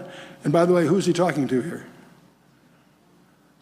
It's a conversation within the Trinity, analogous, if you will, to Psalm 2, where all three of them are having a discussion. Check it out if you haven't done that before. God says, go to, let us, plural us, by the way. By the way, did you know in Hebrew how many it takes to make a plural? In English, it's 2. In Hebrew, it's 3. I thought that's kind of interesting. Go to, let us go down, and there confound their language, that they may not understand one another's speech. So the Lord scattered them abroad from thence on the face of the earth. And they left off to build a city. So let us go down. I think that's fun. And that's the bidding of Babel and all that. Okay, let's shift here. We've talked a little bit about this. Oh boy. Well, let me skip right to it here. I think I've touched on these enough. The ultimate enigma that you want to faith, the interval between the miracle of our origin and the mystery of our destiny. That's our challenge continually. But I made an allusion earlier that I want to double back on here. I said I couldn't see you, that you're in temporary hardware. There's an analogy I want to draw between computers and ourselves. We all know that computer has hardware, microcircuits, memory, wires, whatever. And there's also software. There's a user interface, there's internal interfaces, there's machine language, what have you. If you knew everything there is to know about every wire, every resistor, every piece of hardware that's in my computer, could you tell me anything about its behavior? And the answer is no, not really, because it's simply a residence for software, right? And I want to draw that analogy. You see, the software are other things, but that's fine. I always like to use this slide. The slide represents the hardware of man. It's very simple, as a switch that's on and off, right? Whoops, it switched for me, huh? Okay. Did I get it right? You got the complicated, I didn't see it here. It went too fast for me here. Okay, good, we'll leave that alone. Okay. But to be serious a little bit, there is a parallel between the hardware in our physical body and software and our actual self. The real you, whether, set the vocabulary aside, whether it's soul, spirit, mind, your thoughts, whatever, that collectively is software, not hardware. And the thing I want to get across is software is not material. Software is information. It has no mass in and of itself. A light switch weighs the same whether the switch is on or off. The 1 or 0 it has no. And can I see if I get going here? Now, if I take a memory device, I'm using a diskette here, that's blank, okay, and I put that on a postal scale, it has nothing on it, it will weigh about 7/10 of an ounce. I can spend hundreds of dollars and load it with millions of bytes of software, and what will it weigh? Okay, well, if I add that all up, it still will weigh 7/10 of an ounce. In other words, there's no change. The software has no mass. Are you with me? Okay, I can even take software and send it through the airwaves, can't I? Right? See, the implication of that is time is a property of mass, with mass. If it has no mass, it has no time dimension to it. Okay? Now, that's the physics of software. It has no mass. See, the weight of a storage device is not impacted by the presence of the software. It can even be sent through the airwaves. Software is not constrained by time. Time is a physical property that varies with mass, acceleration, and gravity, among other things.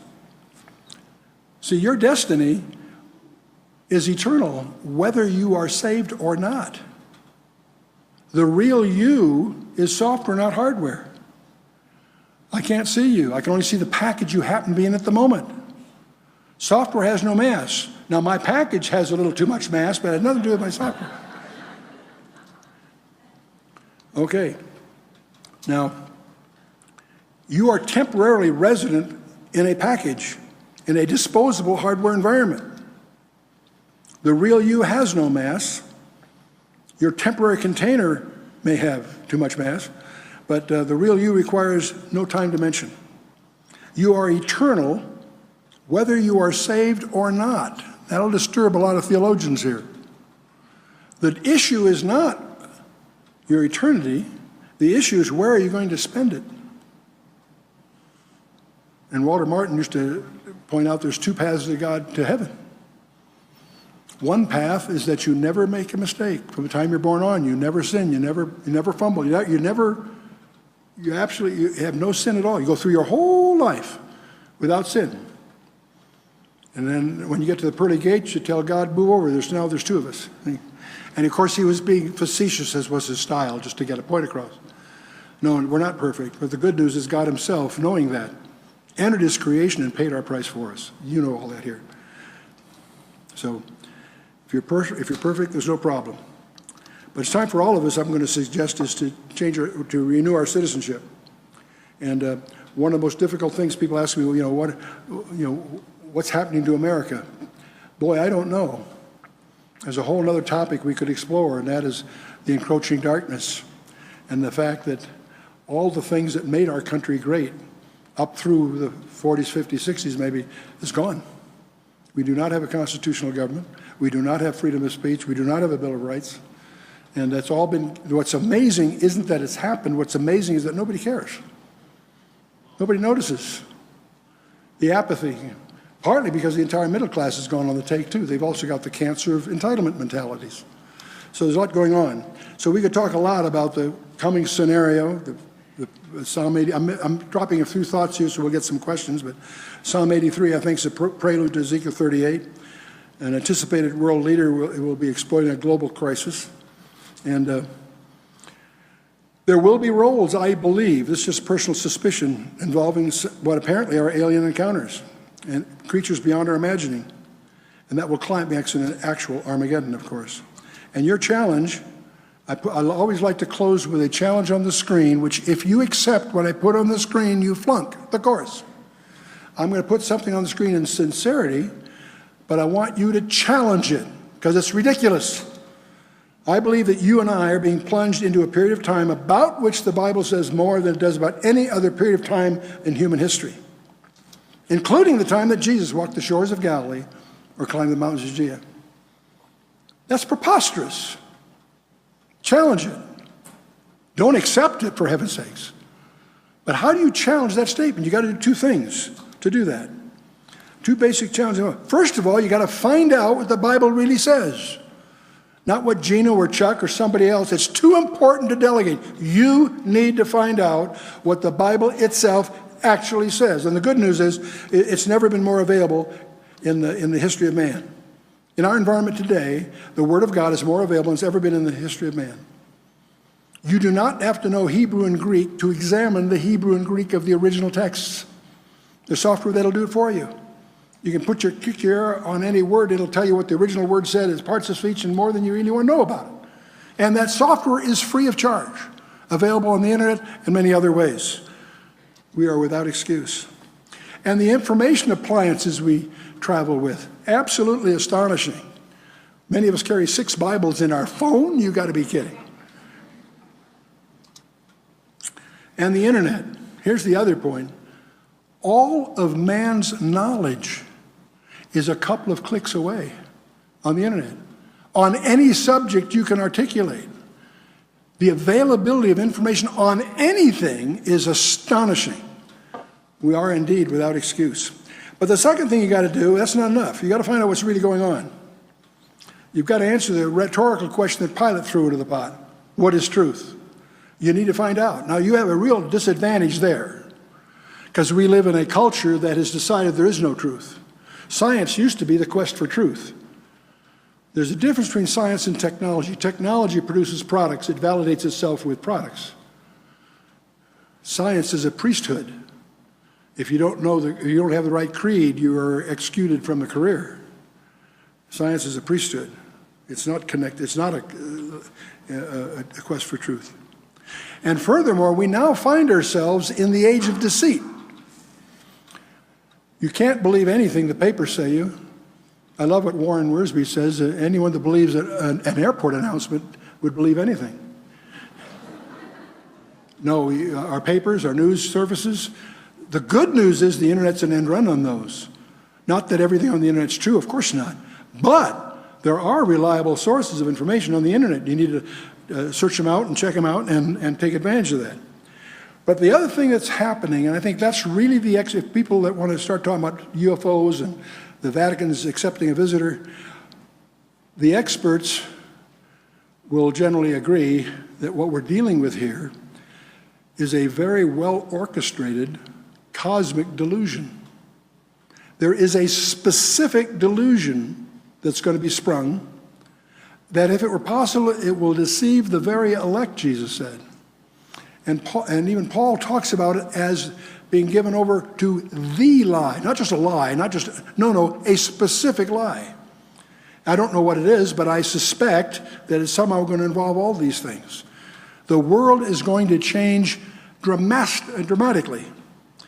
The good news is many of the things that we know are on the agenda happen right after the harpazo. The next event is none of the things we talked about. The next event in the scenario will be the harpazo, which I personally suspect is deliberately indeterminate in order to catch Satan by surprise. I think that was God's strategy from the beginning. And so the good news is, I would like anyone keeping records here to notice for the first time in the history of Chuck Missler, I think I finished on time. Okay. So, Pastor, I'll turn it over to you. It's going to be a Q&A or however you want to handle it. Yeah, we can. And I apologize for the confusion on the slides, but I mean, it is what it is. Yeah. Chuck, we need to get you another computer.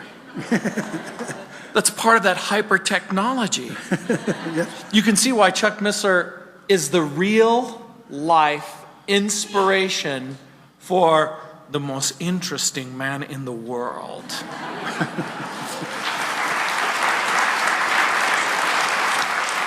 I don't know if any of you saw the little clip. It's been posted on YouTube with Robert Downey Jr., Iron Man.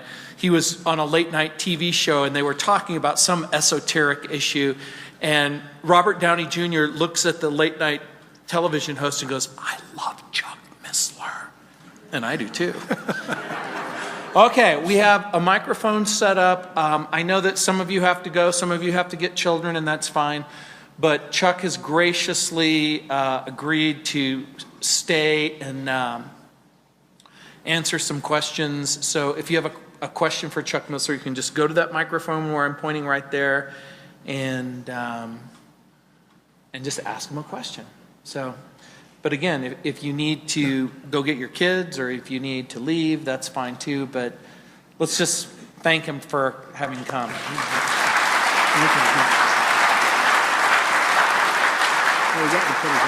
Okay, so yeah, the first question is always the most difficult. Yeah, the two problems with question and answer, first is getting him started, the other will be turning him off. So we'll agree right front, we won't go more than 20 minutes or so, but go ahead. What's your question?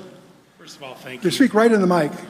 Thank you so much for being who you are for so long and I giving appreciate the me encouragement, but don't steal my reward now. Just tell me thank you. What's your question? Okay. My question is, you talked a lot about technology and you touched a little bit on the supernatural. You got to speak a little louder and a little clearer. You talked a lot about technology and you just touched on the supernatural aspects of end times.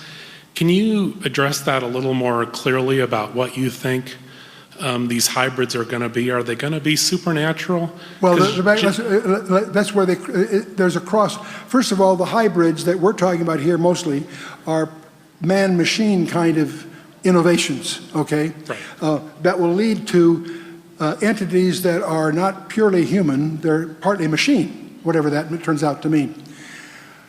But a close cousin of that are the hybrids that occurred in Genesis 6. It also occurred in the 400 years before they entered the land, because the scripture deals with that in the Old Testament. These were hybrids that were fallen angel generated, if you will, and those angels are now in a special carceration until the end.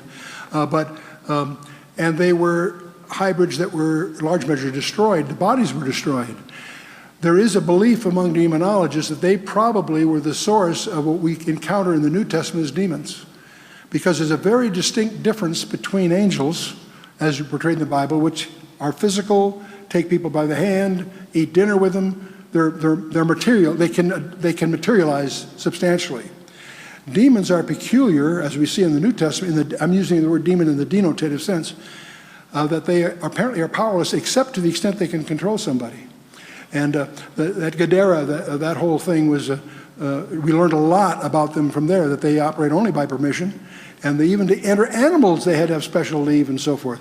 So when you're starting to get into now the point is there are hybrids in the scripture, and they're also a strange kind of hybrid that we typically call UFOs. Now the UFOs are, 99% of that stuff is nonsense, they're hoax, and you have to get through all that nonsense. But you discover when you get into that carefully, cautiously, there's a substantial, thousands actually, authenticated incidents in which they show up in multiple radars simultaneously.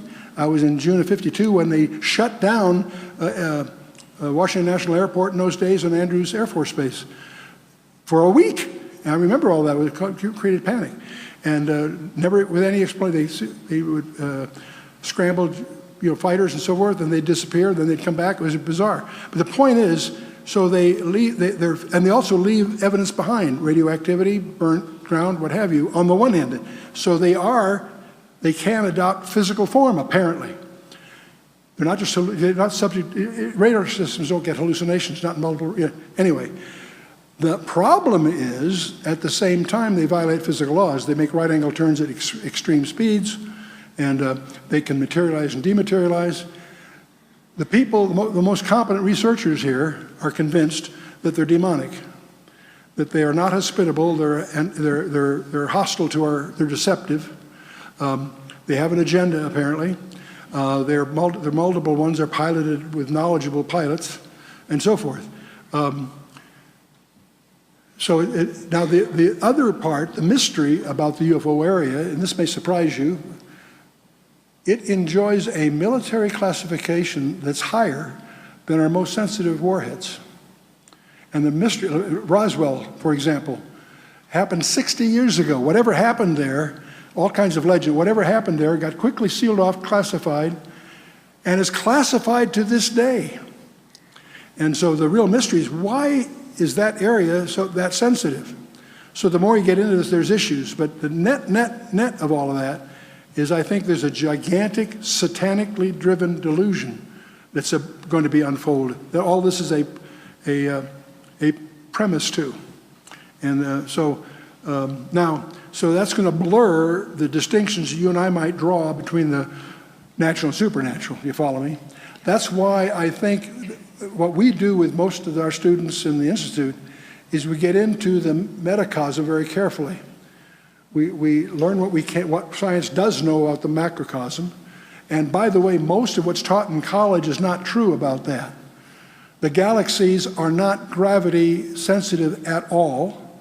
You have to remember that you got to divide the value by the square of the distance between them. And when you get at those distances, it becomes de minimis. The galaxies that beyond the solar system, what you see out there is electric, not gravitational. So the point is, there's a whole revolution emerging in astronomy from the plasma physicists, okay?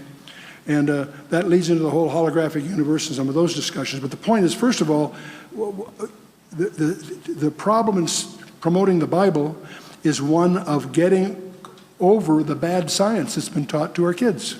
Find out what's really true and build from there. So we talk about the macrocosm in solid terms, the microcosm. But the real point of all of that is to really understand that's a subset, that what we call physical reality is a subset of something larger. And it's that something larger that we're bumping into when we start talking about things like angels, things like the UFOs, whatever they are, and so forth. And so that's really the bridge, so to speak, from technology, I won't use the word science, technology as we know it, and the Bible as it reveals it. And the more you know, but here's the interesting thing, the more you know about the frontiers of technology, the frontiers of science, if you will, and the more you'll see it converge to what the Bible's been saying all along. And that's a whole other evening. Okay. And just to kind of close, then in the end, I'm sorry, I can't quite hear you. In the end, do you believe the Nephilim will physically appear on the earth? And I'll sit down and shut up. Absolutely. Okay. I mean, absolutely, I believe that. Doesn't mean I'm right, but I do believe that. Yes, I do. Because Jesus said so. As the days of Noah were, so shall the days of the coming Son of Man be. The days of Noah were characterized by the emergence of the Nephilim. That's why the flood was sent. But that wasn't the only occasion. Genesis chapter 6, verse 4 says, and also after that. And that's what Joshua encountered with 4 tribes that he was instructed by God to wipe out every man, woman, and child of those 4 tribes. That sounds shocking to a New Testament reader. But you have to understand the problem that he was solving. And it goes on from there, yeah. Okay, you got another one.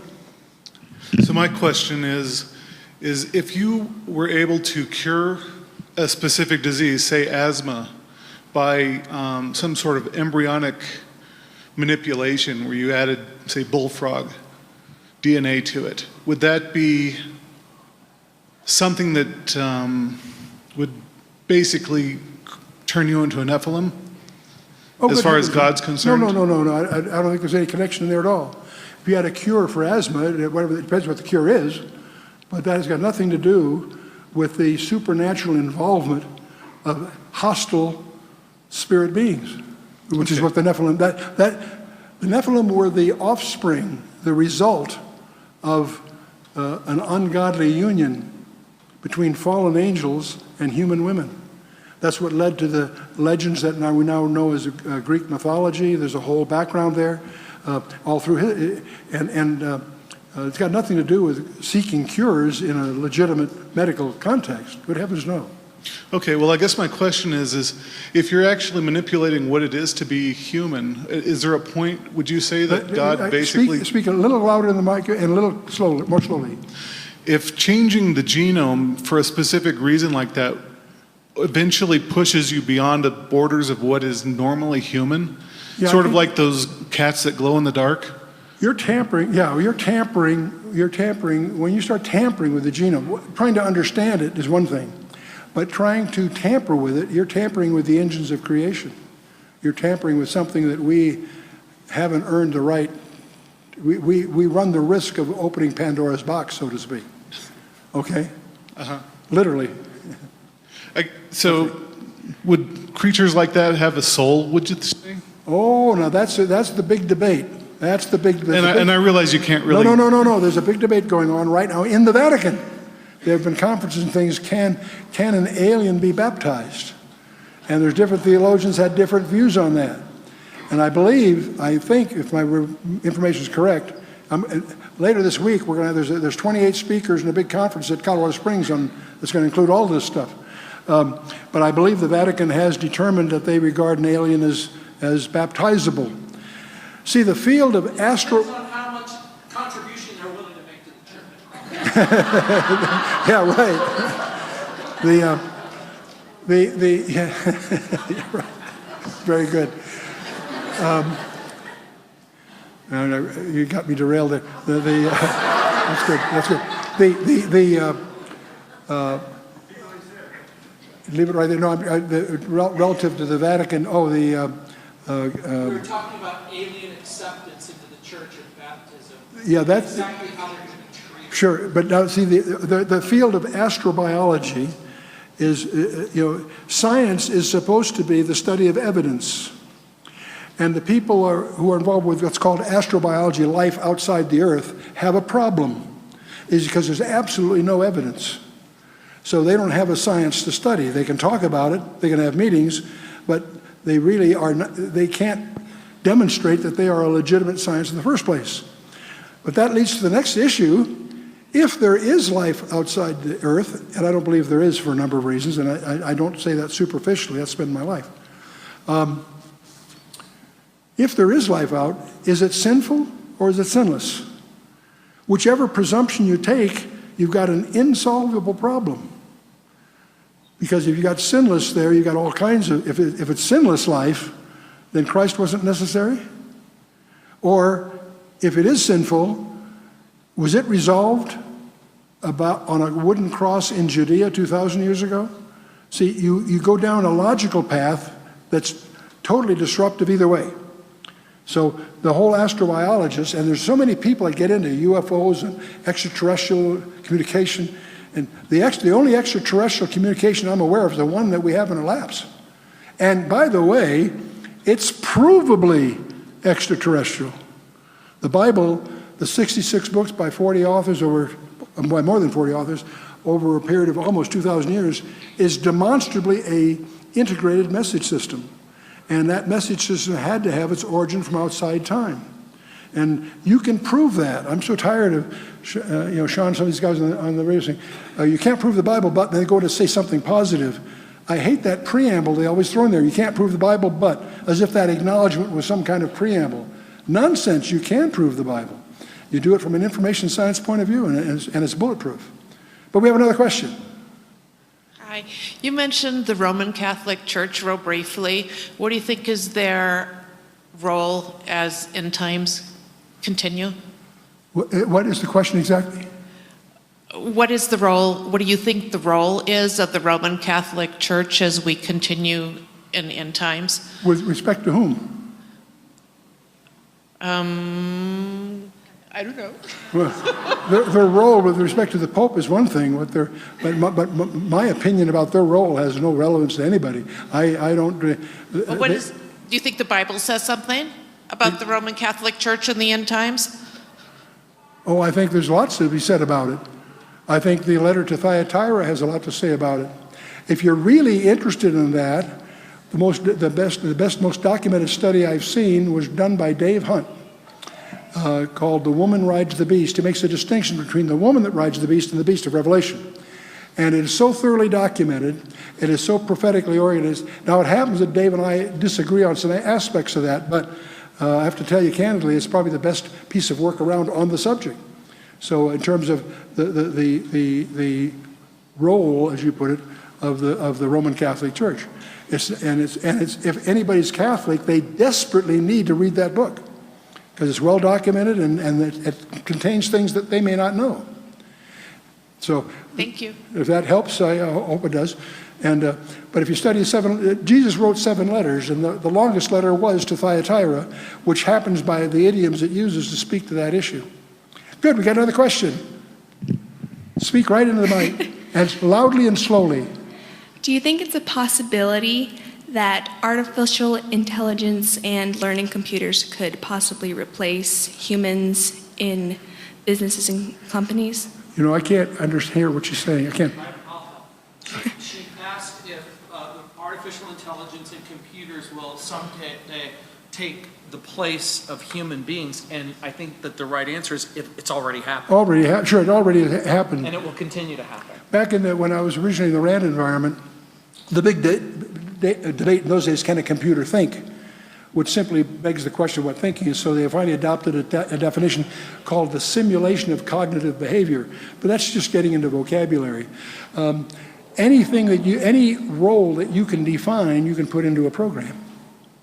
So whatever, even today, the cognitive power of advanced computation, hardware and software put together properly, is awesome, incredible.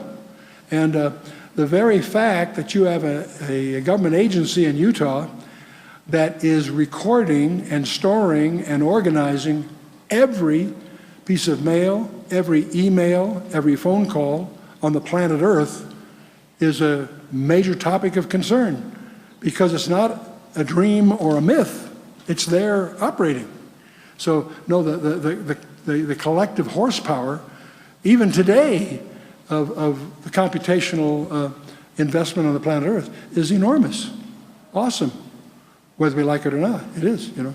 So, and what's astonishing about the 4 technologies we touched on is each one is accelerating at paces that are almost impossible to track.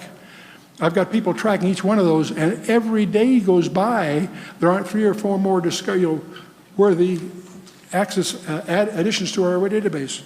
And I think we've made our 20 minutes. Thank you for the question, though. I hope it's useful. All right, thanks, Okay, buddy. Chuck. Hey, just one other quick announcement. Again, I've been a recipient of Update for many, many years. It comes in electronic format for those of you who have a computer or an email address, but if you go to khouse.org, and hit the subscription, there's just going to be lots of interesting stuff Let me there. mention something, if I can intrude. The electronic edition is free of charge. Free. And if there's a word in there you don't understand, you put your finger on it, and it will explain what it is. See, I wish I had that feature when I was growing up with Chuck, because we couldn't put a word over Chuck's conversation and go, oh, finally I understand what this means. If you look at a picture in there and put your finger on it, it's more likely to be a film clip. It's what's called an interactive magazine. And the guy that has developed that and done it and publishes it has for about a year now. This is not a new thing. We've been doing it for a while. So much so that the printed version is a limited edition thing where people really want to spend it's expensive because it costs a lot of money. This is free. And it's got a circulation, I think, of 130,000, something like that, but it's electronic.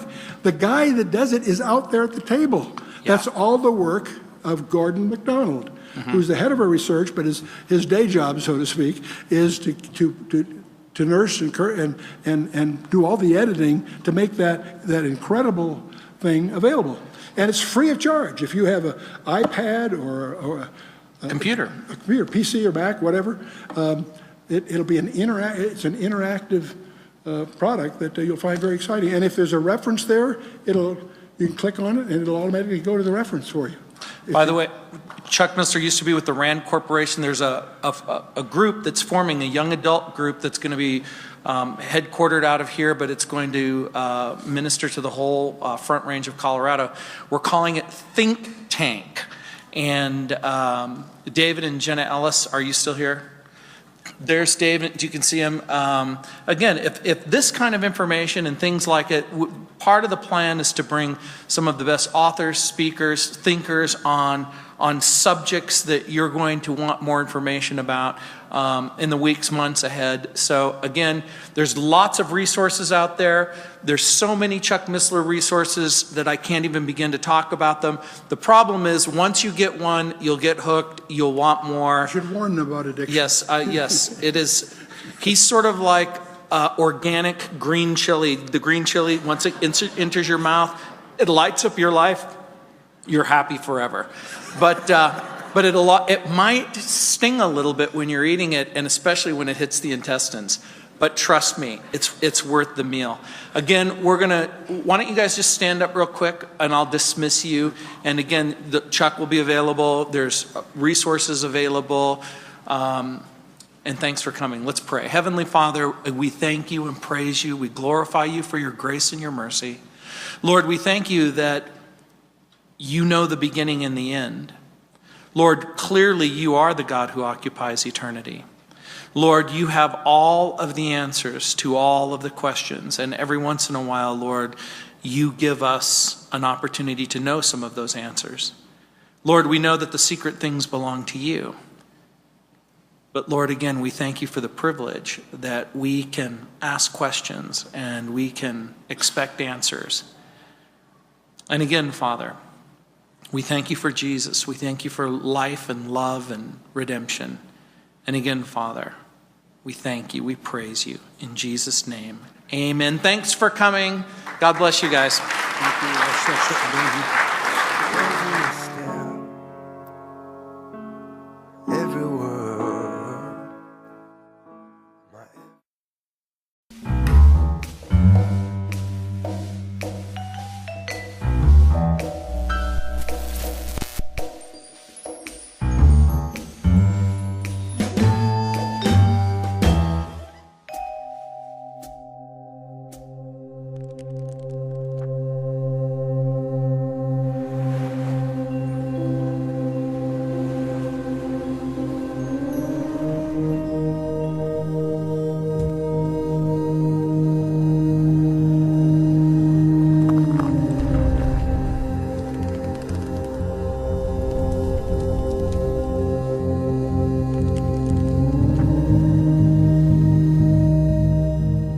Hello, hello, hello, Spy Kitten here with another eye-opening expose. In today's video, I will be exposing the world's most famous magicians and their deep-rooted ties to demons and the occult.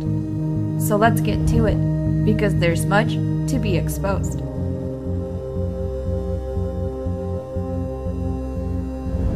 See how I actually see it.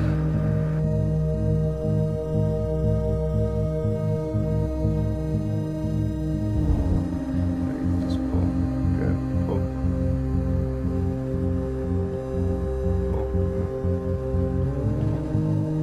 The mystical art form known as magic has long been exercised and revered by various secret societies and ancient schools of the mystery religions, and it is still in use to this very day.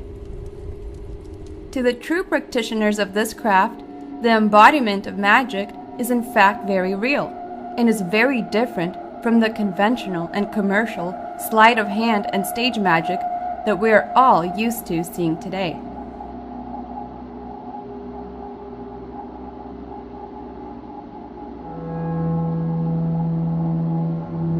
To the bona fide magician, magic is defined as a science and an art that causes change to occur in conformity with their will, meaning the sorcerer can in essence transform reality to his or her liking, usually in accordance with the laws of the universe. But many magicians, specifically those who belong to secret societies such as the Illuminati or the Golden Dawn, often seek to break these very laws of the universe by calling on demons and other diabolical entities to assist them in this devious art form known as black magic. Within this dark practice, there is a nefarious agenda to discredit Jesus Christ, and it is in fact being pushed by some of the most recognized and renowned magicians all over the world, such as Dynamo. Trying to pull it right through my neck. Right from the back. My neck, yeah? I'm scared. I'll help so.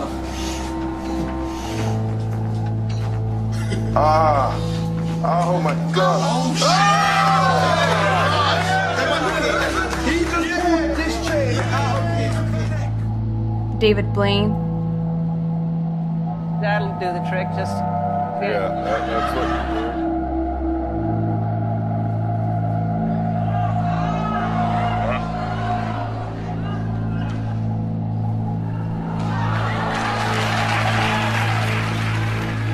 Eve, and many others.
Here are just a few examples.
These performances were clearly inspired by biblical stories and are being executed subconsciously to the masses just to discredit Jesus Christ as a mere magician.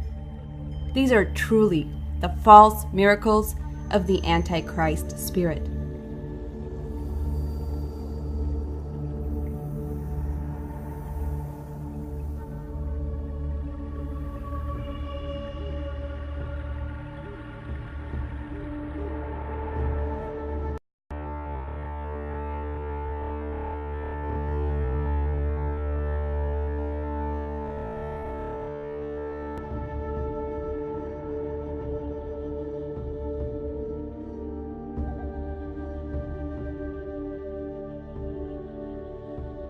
Now, the most dangerous form of black magic is the scientific perversion of occult power, such as breaking the laws of physics or biology for the gratification of personal desire. These men will bargain their eternal soul for temporary power through a risky and a mysterious process known as a soul contract. In its various branches, the black art embraces nearly all forms of ceremonial magic, such as necromancy, witchcraft, sorcery, vampirism, Kabbalah, and alchemy. And under the same general heading, this also includes mesmerism and hypnotism.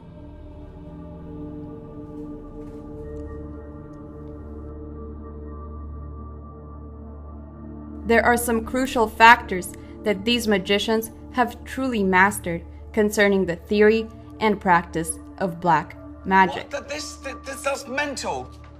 See how it really looks? Sorry, David, seriously. This isn't a trick. You're just sticking a needle through your f***ing arm. What are you doing? See how it looks? That's horrible. Pull it. Oh, me! I don't understand. Pull. Pull. Oh, David, what have you done? Are you a maniac? Pull. This is real. Sorry, this is real. That's real. That's not a trick. There's no blood. It's the one thing that doesn't make any sense.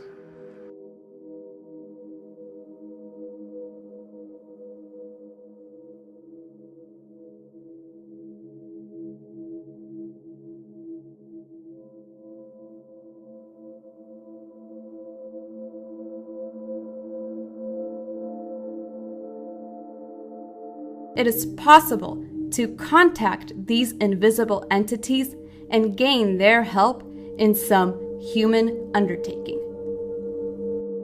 Third, it is possible to make contracts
but the fearful, and unbelieving, and the abominable, and murderers, and whoremongers, and sorcerers, and idolaters, and all liars, shall have their part in the lake which burneth with fire and brimstone, which is the second death.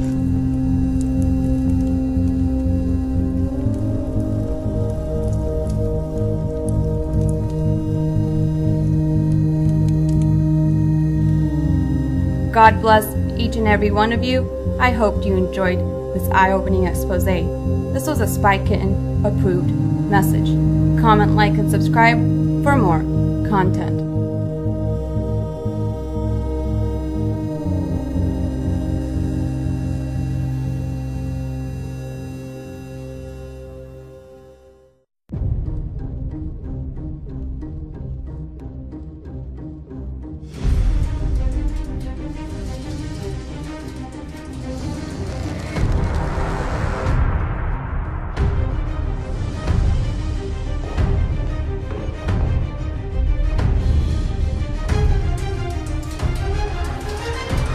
An aunt of mine fell for that con man.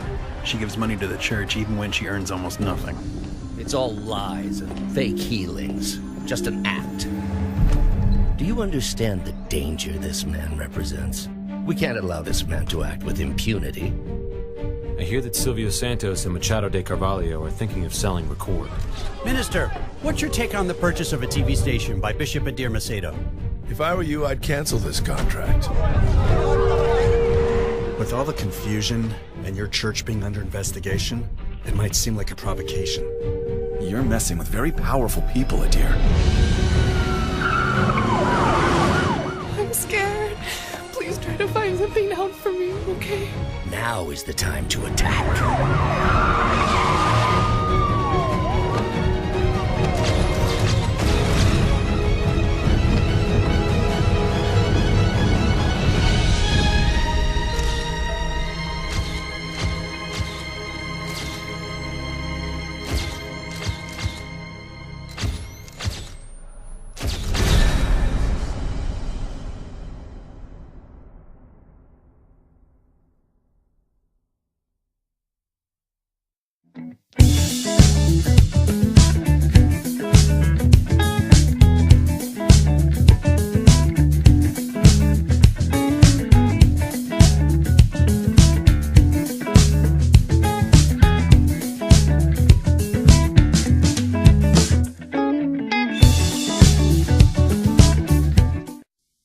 Listen very carefully to Jennifer Lopez, or J-Lo. Many of you adore that woman.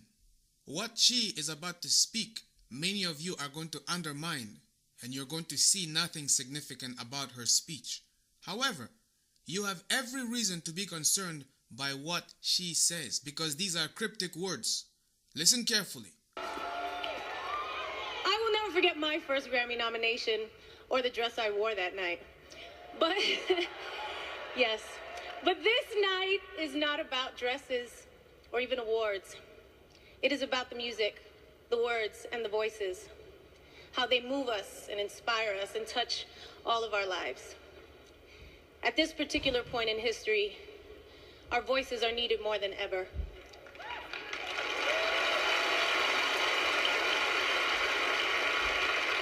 As Toni Morrison once said, this is precisely the time when artists go to work. There is no time for despair, no place for self-pity, no need for silence, and no room for fear. We do language. That is how civilizations heal. So tonight, we celebrate our most universal language, music. As we honor the voices of the past and the present, here's to the new voices.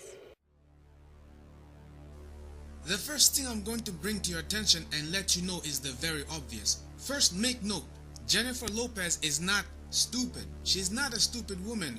No, she's a very intelligent woman. But make careful note of this observation. She is speaking to an audience which are primarily devil worshippers. She is speaking to fellow comrades. This is a message specifically made specific for the audience. The audience is primarily a pagan audience. If you carefully observe Jennifer Lopez's words, she is targeting that specific audience in front of her fellow comrades, and urging them to make a stand against an upcoming threat to them. Listen carefully. She says, at this particular time in history, our voices are needed more than ever. First, there must be a message associated with their voices. Then we have to ask the question, what has their voices done for society? Has Jennifer Lopez's voice benefited society by making people think cleverly? Has Beyonce's voice benefited society and pushed a positive message upon the young people and actually made them better themselves? Has Lady Gaga's voice benefited society and actually changed people to become more moral? Has Rihanna benefited? You get the message, you get the idea, you get what I'm trying to say. They know very well what their voices are doing. They know that their voices are pushing immorality to new heights, and they know that they are pushing the agenda of the occult, and they are pushing new age doctrines of devils upon the masses. Yet she is declaring there has never been a time in which their voices are needed even more. If you pay close attention and you know about Hollywood and the secret societies, you know that their primary agenda is to push satanic doctrines and push the new age philosophies upon the mass public. And also, last time I checked, J-Lo promotes harlotry by dressing up as a harlot in most of her performances. This is no different than any of these other celebrities. All these people are promoting garbage. As Toni Morrison once said, this is precisely the time when artists go to work. There is no time for despair, no place for self. Did you hear that?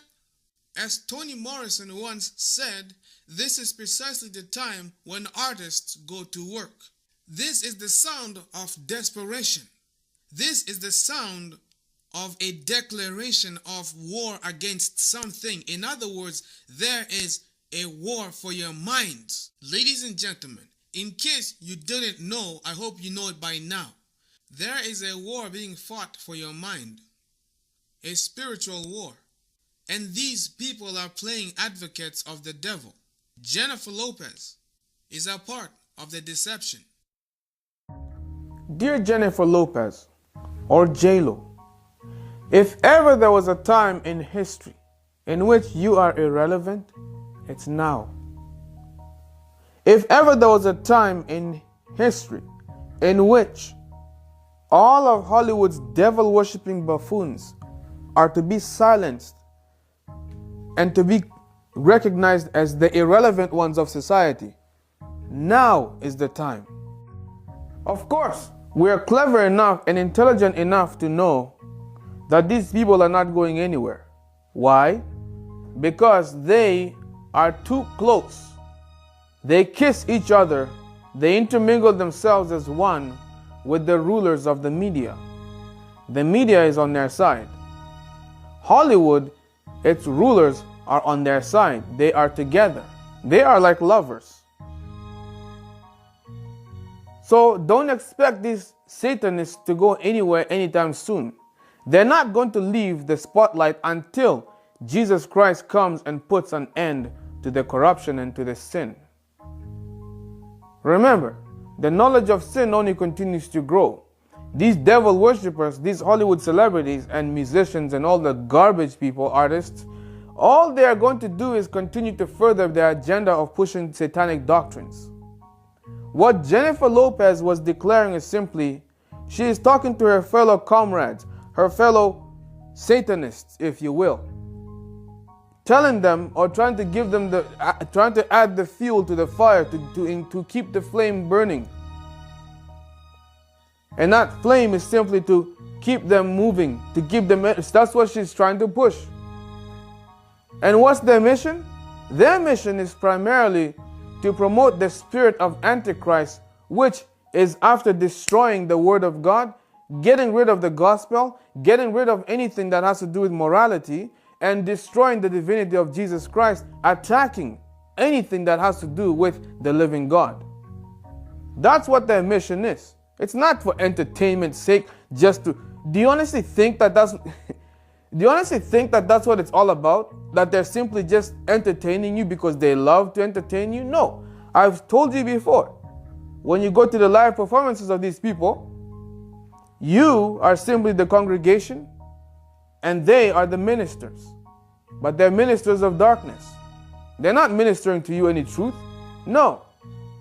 They're ministering to you doctrines of demons, controlling your mind in a way, brainwashing your mind and preparing you for the next stage of history. Ladies and gentlemen, don't buy into this garbage. These people are irrelevant. Don't fall for them. Don't even buy their music. Don't even listen to them. They're garbage. All they're after is pushing their doctrine, their satanic doctrines upon you. Ladies and gentlemen, thank you for tuning in and for joining me. This is The Controversy 7. If this is your first time tuning in, be sure to subscribe and feel free to share this video because you never know who you will reach. And also you can feel free to join me on Facebook. My link is in the video description box. You take care of yourselves, you be safe, and I will see you guys next time.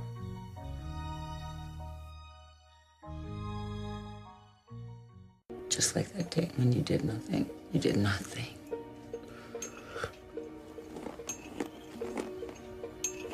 Now, sink into the floor. Wait. Sink.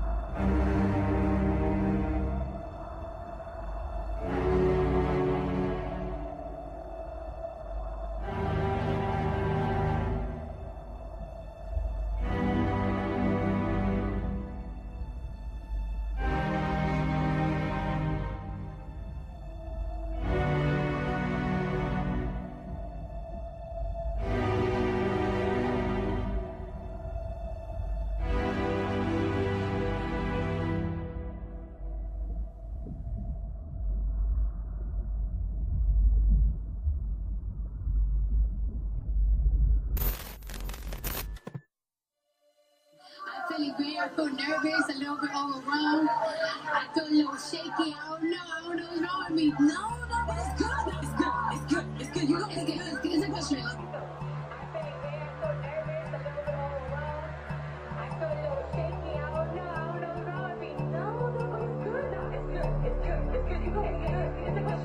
How are you? I'm feeling good. I'm feeling nervous, overwhelmed, everything. You feel it all right now. I feel it all butterfly in my stomach and vagina. Okay. I love you. Why do I love you? Well, I know I love you so much. The reason everyone loves you, because you speak your mind, Cardi B. You do not hold back. Yeah, well, I love it too. Sometimes it gets me in trouble, whoever's in there. I love it too. Sometimes it gets me in whoever's in there.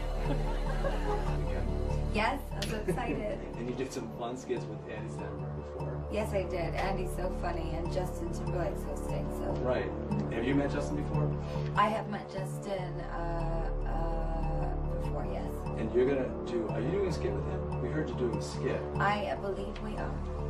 Are you doing with Justin and Andy, or are you just doing it? You'll have to watch to find out. Very artistic, like the video, and your clothes are. And as a guy, how do you walk? Do you have to learn how to walk? You get an outfit, you're like, I gotta learn how to walk in these shoes.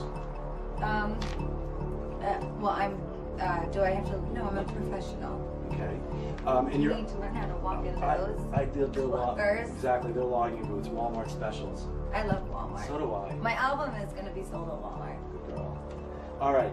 Your outfits are one of a kind. You don't. When I look at your stuff, when I see you performing stuff, I think Salvador Dali and MC Escher. What do you want to do with your outfits? Where do they all go? Where does all the creativity go? Where going with it? They go to that planet Goat that I was in the Born This Way video. The government-owned alien territory in space. I just send it all there. It's in a giant archive. When I was making love to my old boyfriend, I used to think about women sometimes. Oh, good Lord. I'm sure he was delighted when you told him because...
ways I can inflict pain on my opponent and put him away. How will Aldo try to attack Conor? Okay, well, Aldo's a very fast guy, and these guys have been wanting to get at each other. The big question is, can Aldo even get to Conor McGregor? Somebody that's got the footwork of Conor, the awkward styles constantly is changing between an orthodox and a southpaw.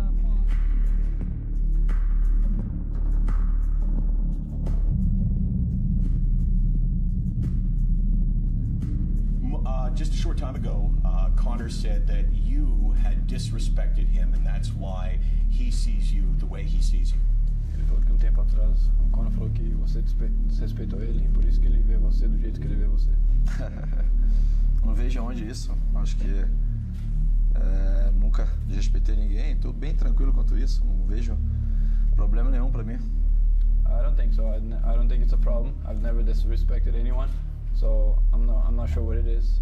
So what is it that he did that disrespected you that got you to dislike him? This is not a therapy session. Well, no, but you but you. All right, and Conor, can you respond? Say something nice about Jose, please. No. Okay, not happening. Dana, I know you're excited about this fight. I'm excited about this fight right now. It is going to go down UFC 189. I'm looking forward to it. Guys, thanks so much for coming here on the show on APG.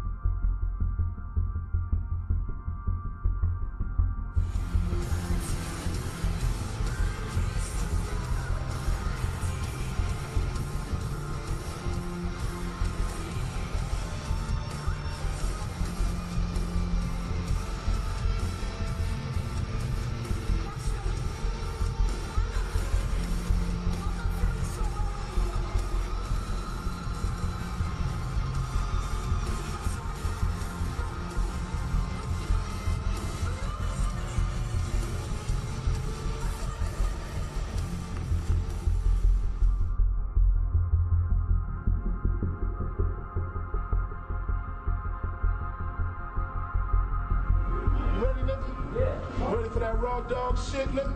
I don't know nothing about me. Okay, all right. Let me see how I'm gonna hit you with. You wanna set it off? Yeah, I'm scared to do some freestyle. I'm scared to do some freestyle. Set it off. Yeah, I'm scared to do some freestyle. I'm scared to do some freestyle.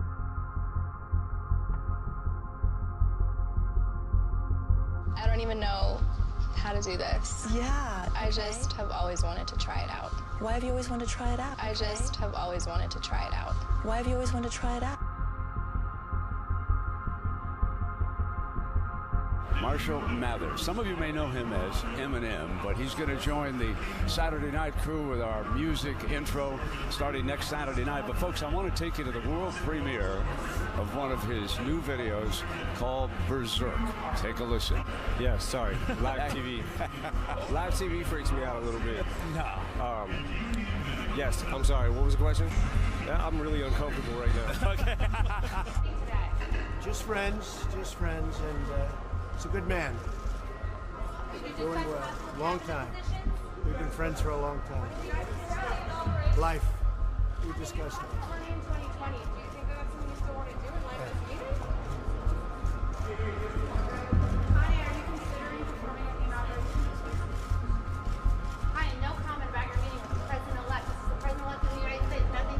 I just want to take a picture right now. And you take care of yourself. I'll see you soon. All right? Do you remember that when we were sending tons of names, and then you wrote back, "I like Saint"? No. Do not act like you don't remember that. We were sending 1 million names. All right, well, it happened. And how is the North is a big sister? She's good? Yeah, she's awesome. She's hip-hop, expression, hip-hop. Started out in the park. Now everybody's trying to I don't give how much you sold. If you playing on radio, are you connecting? Picasso is dead. Steve Jobs is dead. Walt Disney is dead. Name somebody living that you can name in the same breath as them. Don't tell me me about being likable. Roman is a crazy boy who lives in me, and he says the things that I don't want to say. He was born, just a few months ago. I think he was born out of rage. He was conceived in rage, so he bashes everyone. He threatens to beat people, and he's violent. It must be nice to have like an ignorant loudmouth who you can just sort of blame every... He wants to be blamed. I don't want to blame him. I ask him to leave, but he can't. He's here for a reason. People have brought him out. People conjured him up. Now he won't leave. Also, I want to find out about this situation with you have many, many different alter egos, right? Oh, yes. Roman is one, and then you have... Roman is one, Barbie's one. She's like the little innocent girl. I have Martha, who's Roman's mother. She's like a crazy lady from London. And actually, she's gonna make her debut in the video that I just shot with Drake. It's for a song called Moment for Life. So we just shot that video, and Martha, like, you'll actually see Martha in the video. It's gonna be kind of weird. Great. I can't wait to see her. It was way better than I expected, and Sasha was in full effect. Sasha is my alter ego. And when people see me, sometimes I think that when they meet me and they speak with me, they're expecting Sasha. And I'm really kind of shy, and not really shy, but more reserved, and nothing like Sasha. But I guess I wouldn't be very entertaining on the stage, so Sasha comes out, and she's fearless. You know, she can do things that I cannot do when I'm in rehearsal. I mean, I can try, but then it just doesn't happen. I can sing notes and sing strong and do all these things that when I'm just by myself, I can't do.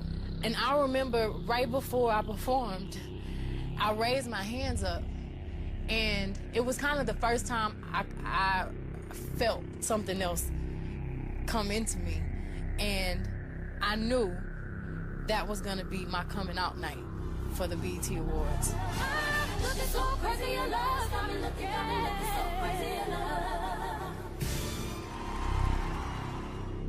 From Mexico to London. It was pretty rough, yeah. Yeah, it's kind of weird. Ah, weird. Hello. Oh my goodness. Hello. Ew, strong Brittany. Yeah, it was a weird. Ew, I'm embarrassed. Can we stop? Yeah, it's a difficult title. It's a good day to die. But I suppose it's because you had kind of a good day, and if you would have died, well, so be it. Is that it? That's right. That's a good explanation. Have a sandwich, and let's go shopping. Think about the doctor's findings and testimony. Log on to cfnews13.com/chat to voice your opinion. I'm chatting too. We'll try to answer your questions.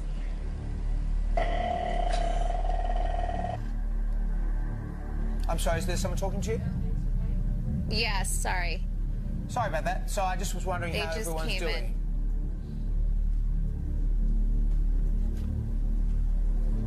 Hello, Courtney. Have we lost you?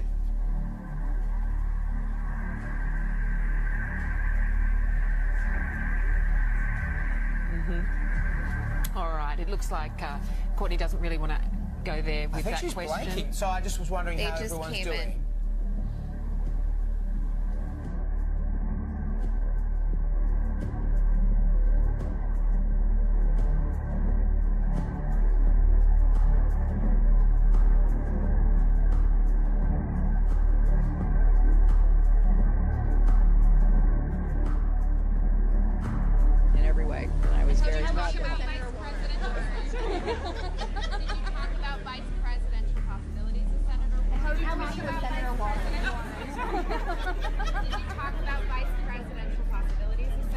And as long as you never give up on yourself, light will break through the darkness.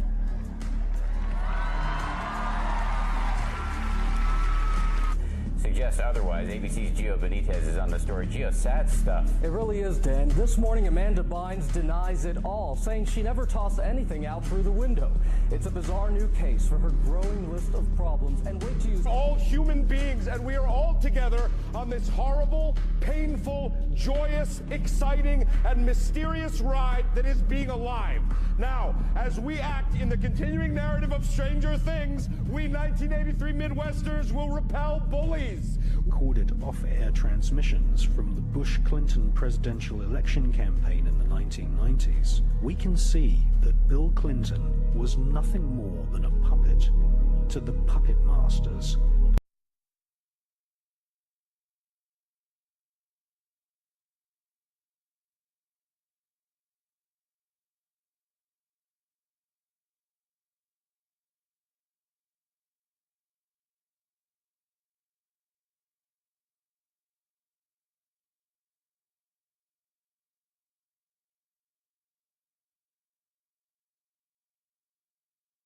This is a special week, and we're talking about the ultimate for all of us. Where do we go after we die? What about heaven? What about hell? What does the Bible say? And what about people who've actually been there? Well, we've got first-hand testimonies, but according to a Harris poll, 69% of Americans believe in hell, but only 1% think they're going to go there. They're going to have some people very surprised. But do they believe in a literal hell of fire and brimstone? Bill Wiese does. He says he spent 23 minutes in hell. November 22nd, 1998, was a typical night for Bill and Annette Wiese.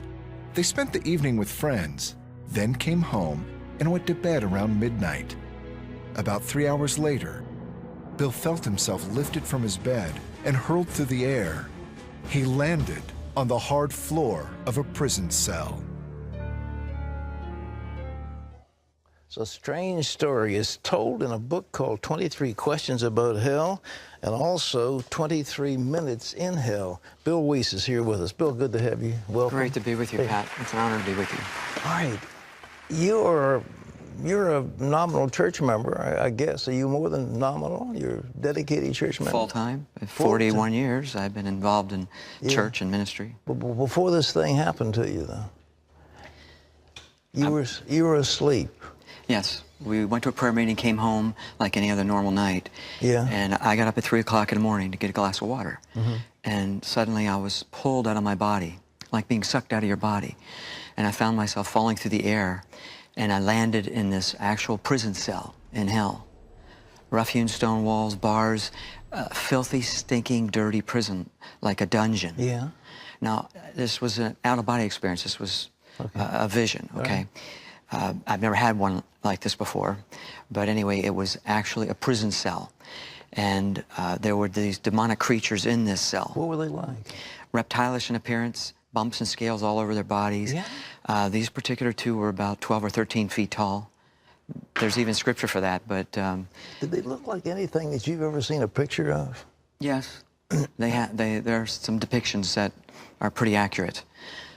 One was in Dr. Kenneth Hagin's testimony that John Osteen's church showed about a demon that he saw, Dr. Kenneth Hagin. What did they do to you? Or did they do anything? They were, first of all, they were blaspheming and cursing God. They had an extreme hatred for God. All right. They were deformed, twisted, grotesque creatures, and then they directed that hatred towards me. And I wondered, why? What have I done to them? But the one picked me up, threw me into the wall, tremendous strength. I collapsed on the floor. I felt bones broken. The other one dug his claws into my chest, tore the flesh open. You have a body in hell, but it can withstand this torment. And they had absolutely no mercy, an extreme hatred for God and for man. No mercy at all? None. No. Not any. All right. When you were in this cell by yourself with these creatures, was there anybody else around? At this point, I was alone, just with these creatures. And they began tormenting me. I did feel pain, but I understood most of it was being blocked. And the Lord explained to me on the way back that He did allow me to feel some of the pain to relate to people that it's not metaphorical or allegorical. It's not a state of the mind. It's real, literal pain you're going to feel in hell. Well, what about the lake of fire thing? Was there fire somewhere? Yes, I was taken out of the cell and I was placed over next to this large raging pit of fire. Mm-hmm. This pit was not the lake of fire talked about in Revelation 20:13 through 15, but it's the current hell, Sheol. And this pit was just a huge hole in the ground with flames raging high up into this open cavern. And again, it wasn't metaphorical or allegorical, real literal flames. And Pat, this is where I could first see people. There were people literally inside this pit burning. It's the most awful sight to see a person on fire, burning, screaming. The screams were so loud from just millions of people at the top of their lungs screaming. What were they saying? Nothing. You can't say anything. You're just screaming in agony. There's no conversation. You don't get to be with people. You're kept isolated and apart. And the demons are tormenting people. You have no conversation. The smells are so foul and putrid, the most disgusting odors, and you're actually breathing in sulfur, and sulfur that's burning is actually toxic. So I wondered, how could it be alive breathing this toxic, foul air? But you continue living. There's not enough air to breathe either, so you have to fight and gasp for even the tiniest bit of oxygen. What about water? No water? There's not a drop of water. I was so thirsty. Just a drop would have been precious, like the rich man wanted in Luke 16, but you'll never get that drop. That rich man's still waiting for that drop. Well, those people, you know, you'd think that they would expire, that they would die, but apparently they can't die. The body you're equipped with in hell, you live forever, because, you know, we're made eternal beings in God's image, and so our soul is eternal. It won't die. You know, like the burning bush. Remember, you saw it burning and it wasn't consumed. That's something like what it's like in hell with your body. It can withstand these torments, and you want to die. I wanted to die, but you can't die. You know, that's the most horrible thing when you think about it, just to think that there's no end, that there is no end. Well, Pat, that was the worst part. I understood that I'll never get out. Never. And to know you'll be there for all eternity without hope. You know, Isaiah 38:18 says, those who go down to the pit cannot hope for thy truth. You have no hope for Jesus because it's too late for them. The decision's final. And that's really the worst part, knowing you're not ever going to get out. You know, that just grabs people's hearts. I hope the people listening to your testimony will understand what that is. There isn't anything more horrible where you have no hope, no future, nothing except constant pain and torment forever. It's the most horrible thing. People's minds can't even imagine the horrors of hell. Your mind can't even go there.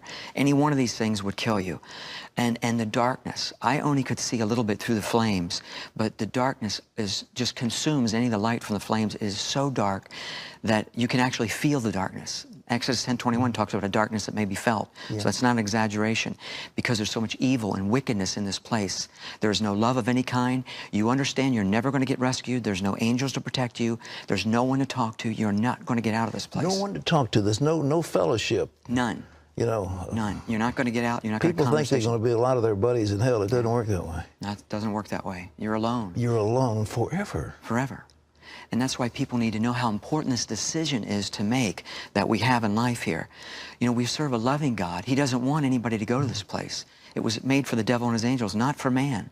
But man will go there because God loves man so much, he gave him a free will to choose. Yeah. You know, and he said, your own words will condemn you.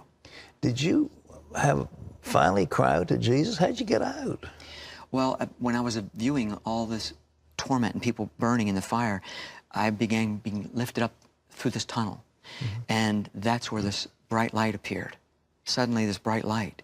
I knew immediately who it was. I didn't see his face, but I saw the outline of a man standing in this bright, pure, holy light, like no light I've ever seen. And I immediately knew who it was, and I just cried out his name, Jesus.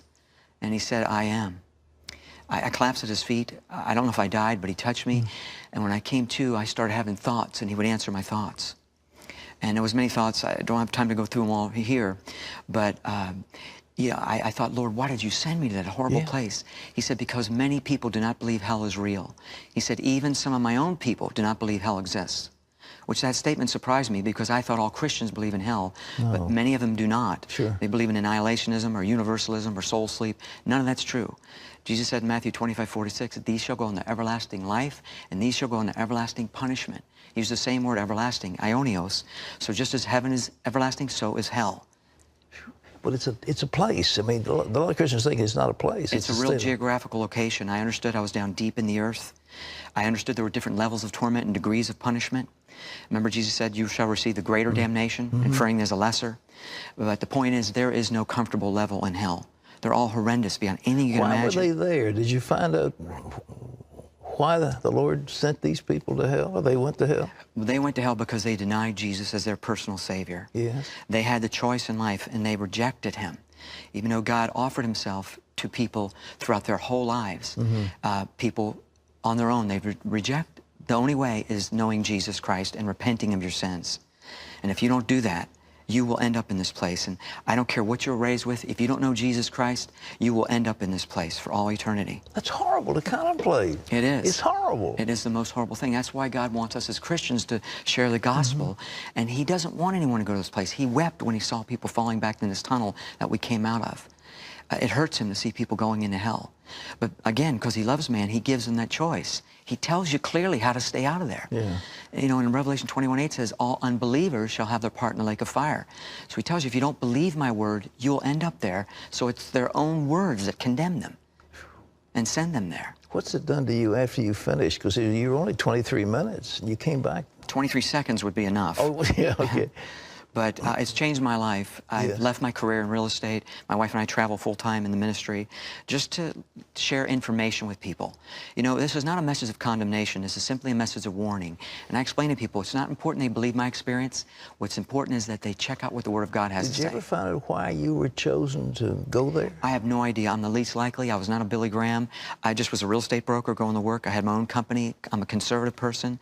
I did not feel comfortable sharing this experience, but the Lord had me share it, and now I don't mind the uncomfortableness, because if one person can be led to the Scripture, I'm just a signpost to point people to the Scripture. Were you terrified when you got pulled out of your body? And were you terrified? I was terrified beyond anything I can ever explain. And I'm a calm person by nature, and I know something about fear. I was attacked by a tiger shark, a 10-foot tiger shark, pulled down under the water when I used to surf, and it grabbed my leg. And so that fear I experienced then paled in comparison to what you feel in hell. It wouldn't even compare. And there was no end to it. That's the thing. No end. No end. Bill, God bless you. Ladies and gentlemen, this book, by the way, is 23 Minutes in Hell. You want to get it. It's available where books are sold. Let me ask you a question, though. There was a rich man who said, how about sending somebody back to tell my brothers? And Abraham said, they've got Moses and the prophets. If they won't believe them, they won't believe that somebody rose from the dead. But folks, do you believe what's been said? It's in the Bible over and over again. People have been there. They've seen it, and they've come to warn you and to say you don't want to do it. I mean, it's more horrible than I can conceive of. The thought that there's never an end to it, that, you know, forever and ever, the lake of fire forever and ever and ever is what the Bible says. No end. You got a body that can't die. You want to die, and you can't die. And Bill Wiese is here. He's telling us what's happened to him. Why did God choose him? I mean, he doesn't know. I don't know. None of us know, but he didn't choose him. And he experienced the horrors of this place. Now, let me ask you this. I'm offering you right now a way to get out of this, so that when you die, you will not go to hell. You will go to heaven. You will be in paradise with Jesus. He said about the thief on the cross, this day you will be with me in paradise. Not you will be with me in hell, but you will be with me in paradise. Because he said, Lord, remember me when you come into your kingdom. He believed that Jesus was Lord. Jesus died. This is real. This isn't some churchy thing you do in a Baptist church somewhere. This is real. This is for real. It's not play games. It's not children's Bible stories. It's real. And it's horrible. But the salvation is beyond measure. And he offers it to you right now. Will you choose life? Will you choose life as God is speaking to you right now? Some of you say, yes, don't wait another minute. So I'm going to take a chance. I'm still living a pretty good life. I'm going to have some parties. No. You don't know when your life's going to end. You don't know. You don't know. It could end like that. Boom. Today, right this second. I don't want that to happen. Do you want to spend eternity with the Lord? Why don't you ask him right now? If you believe in him, he that hears my word and believes on him that sends me has eternal life and shall not come into condemnation, but is passed from death into life. That's what Jesus said. Do you want that? I want you to bow your head right now, wherever you are. Right now, do it. Families, do it. Husband and wife, you don't want to be by yourself. Husbands and wife. Pray these words. Pray them silently. Pray them out loud, whatever. Lord Jesus Christ. Pray that with me. Lord Jesus Christ, I know you died to take upon yourself the penalty for all the sin that I have ever committed. And right now, I confess that I believe that you died for me according to the Scriptures. And so I ask you, come into my heart. Take over my life. Live your life for me and in me. And from this moment on, Lord, I am yours. Thank you that you've heard my prayer, and thank you that you've come into my heart. Thank you, Lord. Now I want to pray for you, for those who pray, Lord, in the name of Jesus. Fill them with the power of God right now, and may they see the glory of the Lord from this moment on. In Jesus' name, amen.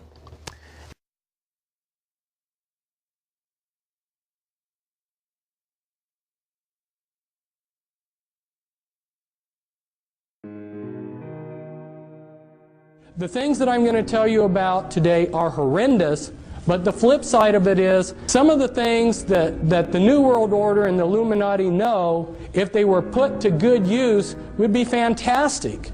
But if you saw what I've seen, it would make you angry that these people are taking what could be used for the elevation of mankind, and they're using it to enslave us. Evil men have already divided up the world into regions, and they've got it all planned. They want to rule the world. Their goal is to reduce the population to 500 million, with a few of them as the elite get to rule the world. God has plans for the world, and so does Satan. And Satan's plan is no people here, maybe just a few, and a one-world government. The Bible says perilous times shall come. The people will be fierce, despisers of those that are good. Christians are going to be absolutely hated.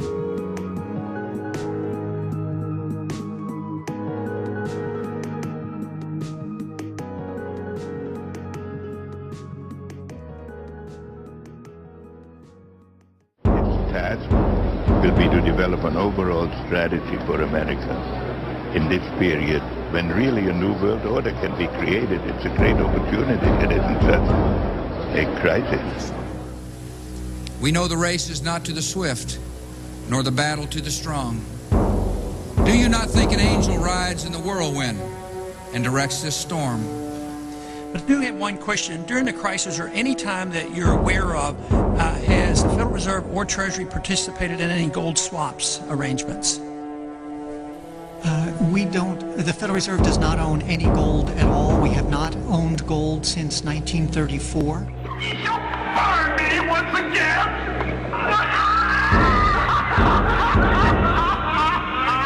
Now let me explain, which hither ye have brought from regions where I reign.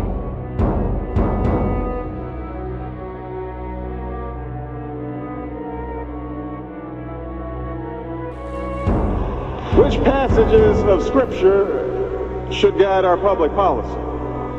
Should we go with Leviticus, which suggests slavery is okay, that eating shellfish is an abomination? Or we could go with Deuteronomy, which suggests stoning your child if he strays from the faith? Or should we just stick to the Sermon on the Mount, a passage that is so radical that it's doubtful that our own Defense Department would survive its application?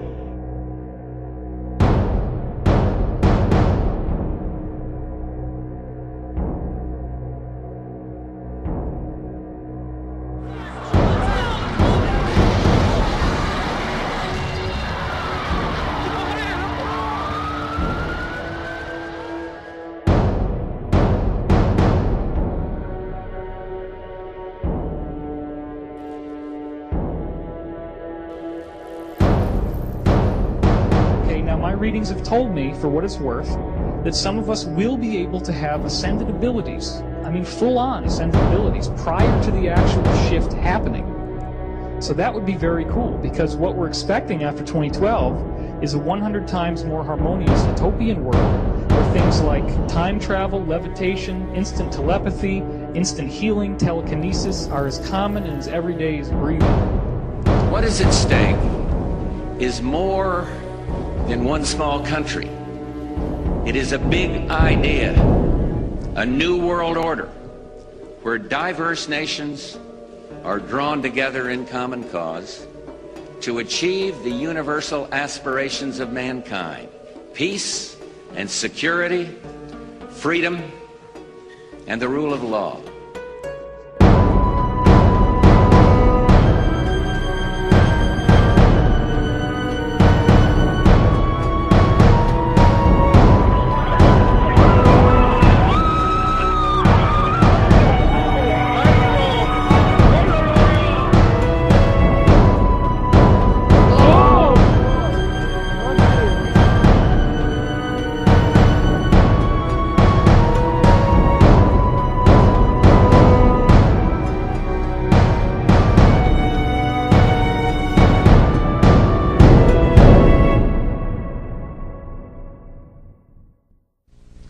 I want to tell you about a few of the things that I have learned during these last 5 years of intensive research.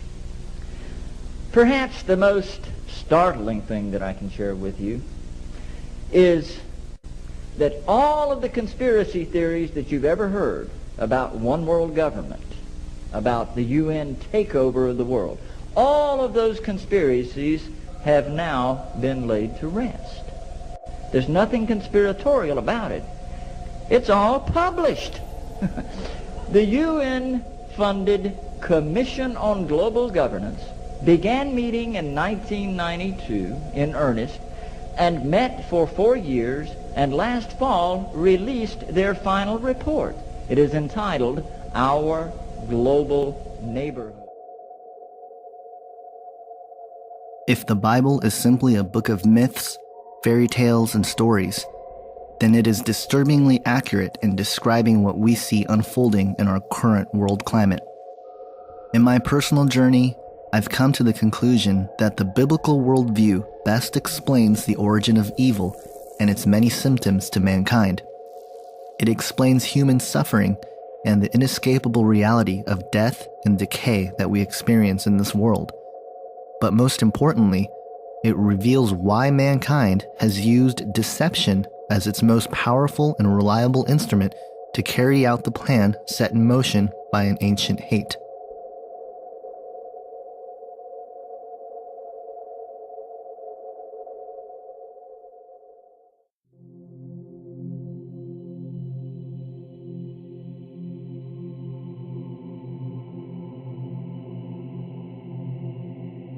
Alex Jones, in his film Endgame: Blueprint for Global Enslavement, summarizes the sacred mission of the global elite as, quote, to have a two-class system where the underclass are forced to live as slaves in tiny enclosed cities, while the elite enjoy the land of the earth, evolve into superhumans with the aid of implantable technologies, live eternal lives, and travel the cosmos. This is the promise given to the inner members of the New World Order and the agenda of the Bilderberger Group, end quote. This sacred mission of the world elite has been the primary motivation for the establishments of several layers upon layers of systems in this world. The following sectors are the major components of infiltration in this plan. They include the political, economic, military, scientific, educational, technological, and social facets, with the spiritual ideologies being the main ingredient guiding this massive deception. Many of these facets overlap and build on each other. Using these various components of human society, the world elite are tirelessly working to allow the formation of a one-world currency, massive depopulation, a one-world religion, and of course, a one-world government. With the speed at which things are changing and evolving, Never in human history has this plan been more attainable than today. But as I sorted through the many tentacles of this plan, I found that not only are we, the people of the world, victims, but the people who promote and continue to instigate the New World Order and the promise of a new age are perhaps the most deceived and are the ultimate victims. The idea of what the ultimate goal for the New World Order is something that bothered me a lot in my early and really a lot of my research for what the New World Order was, as I was learning things like, the stuff in the food and the water and all the stuff that you learn, the genocide and the planned population reduction and the mind control and all the stuff that was going on. What did it all mean? What was it leading up to? The control grid, the cameras and the one world government and the one world economy and all this stuff. What did it mean? Because the thing that got me is what happens if they get it? What happens if they finally control everybody? It's a total lockdown, New World Order, 1984, Brave New World, whatever. It actually is that system. What then? Is it all going to just end and everybody sits back and they drink lemonade and say, hey, we did it, guys? But then the connection to Satanism is really what started to pique my interest early on, and that they were theistic, Satanists. They really did believe that Satan was God, and they actively worshipped him and received instructions from the spirit world. That was what tripped me out, and to see that network and every door that was kicked down, investigation led to some Satanistic connection. So the answer to what the ultimate goal and the question of who or what do I believe is behind it is the same. That is the Antichrist. The system is being built around us, the control grid, the economy, everything is being built to force everyone to worship the Antichrist. That is what this is all about. That's what makes everything make sense. It's the one component that makes everything make sense. And so what is behind it is a spiritual agenda, as it says in Ephesians 6:12. But it's also something that experientially that you can see in the research of the New World Order, that they are attending rituals, they are receiving instruction from those rituals, and that instruction is to do the nuts and bolts things, to create the system, to do this, to do the poisoning or whatever, all the different conspiracies that are a part of that have some sort of mechanism or use in this future world government, world religion, world economy, which has one purpose, isn't to extract the worship of humanity for an ancient cherub. Tom Horn, in his book Apollyon Rising 2012, stated, quote, "Behind the scenes and beyond view of the world's uninitiated members, the alchemy and rituals of the occult masters, Illuminists, Masons, Bonesmans, Bilderbergers, and Bohemians have combined to harmonize so completely within recent U.S. foreign and domestic policies as to clearly point to a terrifying civil conjecture, a near-future horizon upon which a leader of indescribable brutality will appear. Although this false Prince of Peace will seem at first to hold unique answers to life's most challenging questions, ultimately he will make the combined depravities of Antiochus Epiphanes, Hitler, Stalin, and Genghis Khan look like child's play." So I really see what's going to happen there is there's going to be some person who's just born as a man, he grows up, I believe he's going to be part of the secret societies, he's going to have tremendous influence and power and access to all kinds of high-tech stuff, and among that will be the process known as recombinant DNA. And with recombinant DNA you can actually open up a gene or a DNA strand, and you can insert a foreign gene into that. So I think what's going to happen is he's going to take Satan's DNA, Satan's genetic code, and he's going to insert it into his own body. And then he is going to become a chimera. He's going to become the beast by actually going through this transformation. The crazy thing is that we have the technology. We know that the sons of God came and did this back in the days of Noah. So we have a biblical precedence for this. And I think we're seeing these kinds of things happening already today.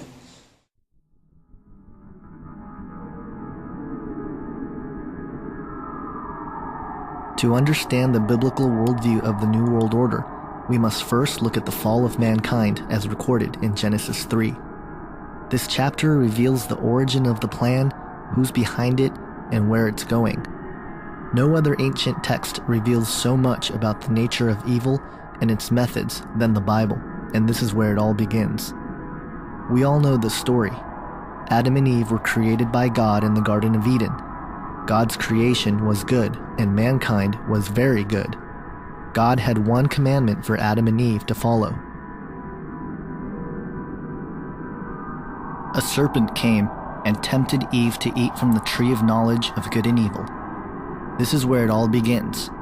Prior to this point, mankind was not susceptible to death, but Satan had other plans. The first lie ever recorded in human history comes from the mouth of Satan himself.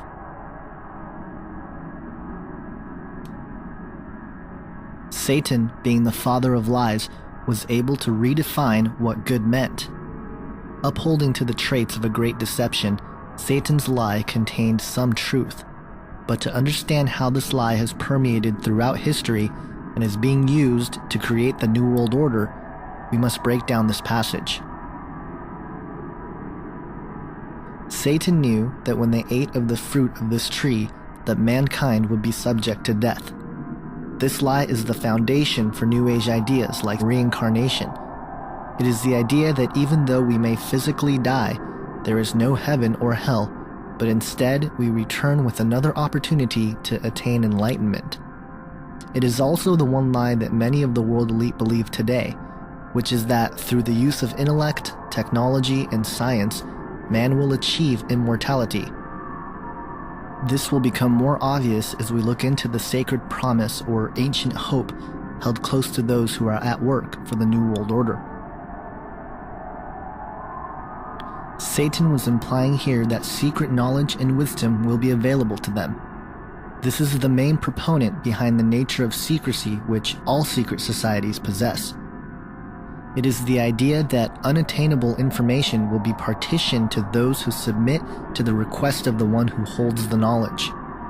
It also plays on the hope promoted by the New Age movement, which claims that we are all spiritually evolving into a higher consciousness, and that if one would only tap into this universal energy force, they would realize that they are God. The New World Order and its components, secret societies, New Age movement, transhumanist movement, and even the alien agenda in many ways is predicated on this one lie. The idea that man would become God is the elusive carrot on a stick that has been behind many, if not all, of man's attempts to acquire power, authority, and dominion over the masses while conquering death and nature in the process. Furthermore, we can trace ideas like pantheism and the concept that God is a force, or that everything within the universe is God and thus we are God, back to this lie. It is the ultimate deception because it plays on human pride. It is the driving force behind ideas such as morality is relative and karma. It is the denial of evil and accountability to sin. This is the core of the Luciferian doctrine. It is the blueprint to what the select group of men have been working on for centuries. Exclusive knowledge to achieve immortality and become gods, all without the help of the Creator God, but by our own use of intellect. As we will come to see, this idea, which goes by many names like the Sacred Promise and an Ancient Hope, has been sought after by men for centuries. Here's the way they look at it. Here's their metaphor for the end of innocence. Adam and Eve were held prisoner in the Garden of Eden by an unjust, cruel, and vindictive God.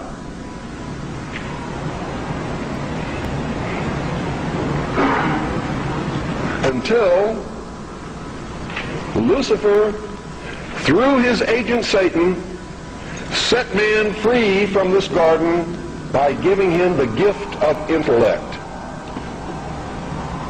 Through the use of intellect, man will conquer the earth, will conquer nature, and will himself become God. It's taught in every Masonic temple in this land. Every secret brotherhood, every secret society, every mystical temple, every occult organization teaches the Luciferian philosophy.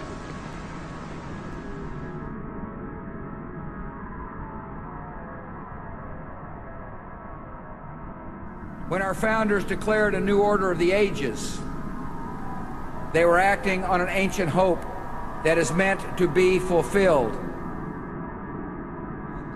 I believe, and if you read esoteric wisdom philosophers and teachers and so on, this ancient hope is the idea that there has been a plan, an ambition, contained within secret societies for thousands of years to resurrect the lost empire of Atlantis.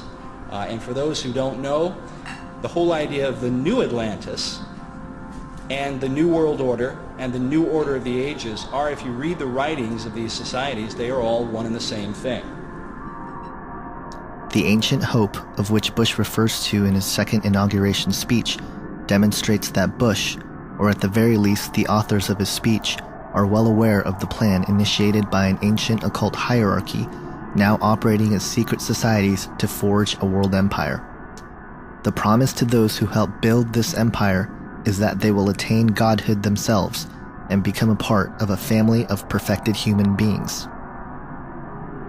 Manly P. Hall, a 33-degree Freemason, an occultist and regarded as one of the greatest authorities on the topic of secret societies and Freemasonry in particular, reveals in his book, The Secret Destiny of America, quote, "In this way, the old dream of the philosophic empire descended from the ancient world to modern time. Secret societies still exist, and regardless of the intemperance of the times, they will continue to flourish until the quest is complete.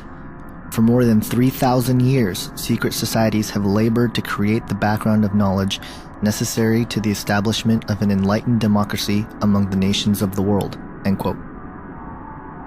Hall goes on to explain that America was not founded as a constitutional republic based on biblical principles, but rather a massive experiment of social engineering formed out of the principal visions described in Sir Francis Bacon's book, The New Atlantis, in 1627.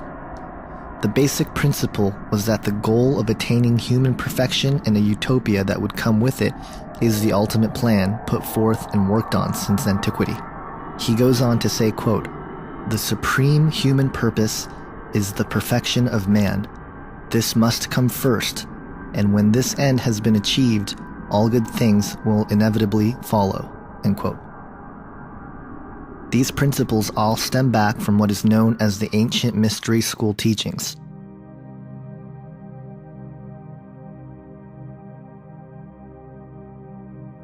If and when this chaos breaks out, the world will be crying out for help. They will be asking for someone or something to come save the day. We have been programmed for decades by mainstream media and our politicians and world leaders to trust our governments in times of crisis and confusion. My theory is that this is when the world government will be solidified.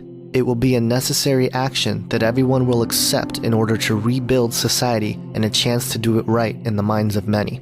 A one-world economy and a one-world government are certainly possible and within reach right now.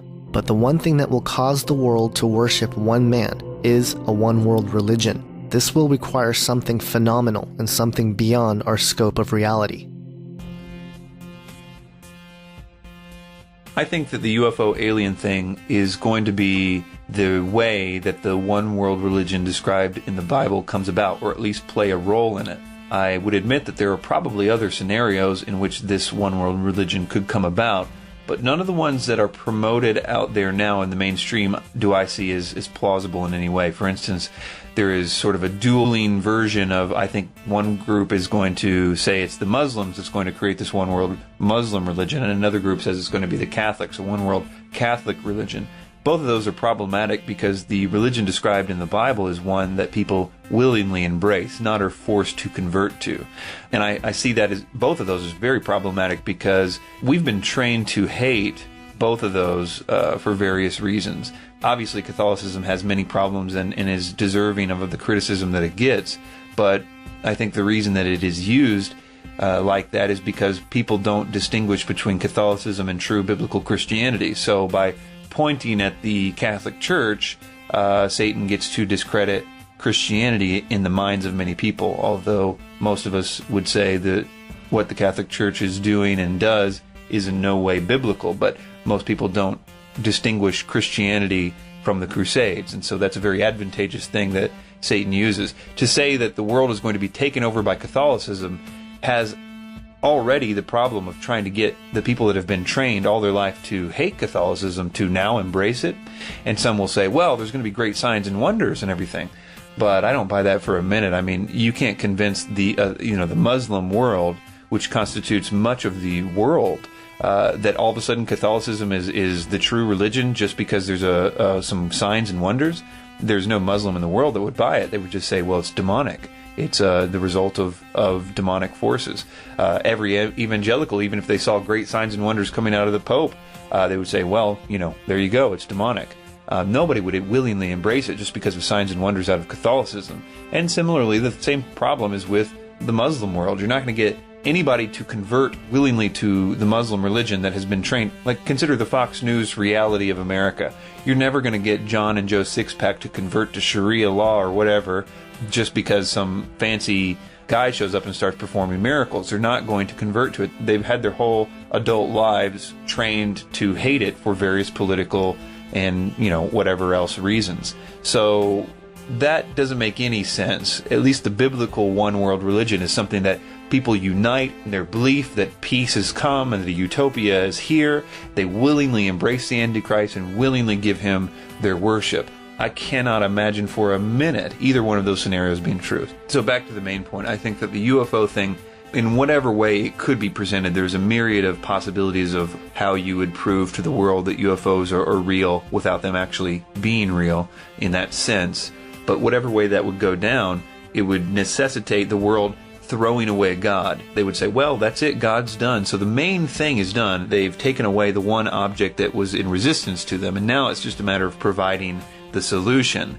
And that solution would be very man-centered. You can become God-like. You can become like the aliens. There is a new potential for an evolution here, a new potential for a utopia. All the wars of the past were caused by our erroneous belief in God, so now we have this opportunity. Now, having discredited God because of our existence, we can now embrace this new utopia. And all of a sudden, everything in the Bible starts to make sense. They talked about this, everybody saying peace, peace, when there is no peace. There's going to be a sense of great rejoicing of their new utopia, of their new possibilities, of this new possibility of change and evolution and no more wars and everything else. But the Bible says, watch out. That's not what it seems. And that's really the thing that makes Christianity different, is they've not just been told that there's going to be Armageddon coming and an Antichrist. A lot of people have sort of an apocalyptic viewpoint, but Christianity has been told, wait a minute, there's going to be also before that a false utopia that's going to look really good. You have been warned. Do not embrace it. It's going to be tempting, but don't do it. And so when that happens, Christians will be like, okay, yeah, you guys are saying this is a utopia, but this is wrong. This is all a deception. And during the course of that utopia, those people that are rejecting that utopia will look like public enemy number one. Who are these people that are trying to rain on our parade, saying that our utopia isn't as beautiful and wonderful and potentially freeing as it is? They will be seen like the people that are saying that the emperor has no clothes, and therefore the genocide that is also prophesied in the Bible, unfortunately, will have legs to stand on in that scenario.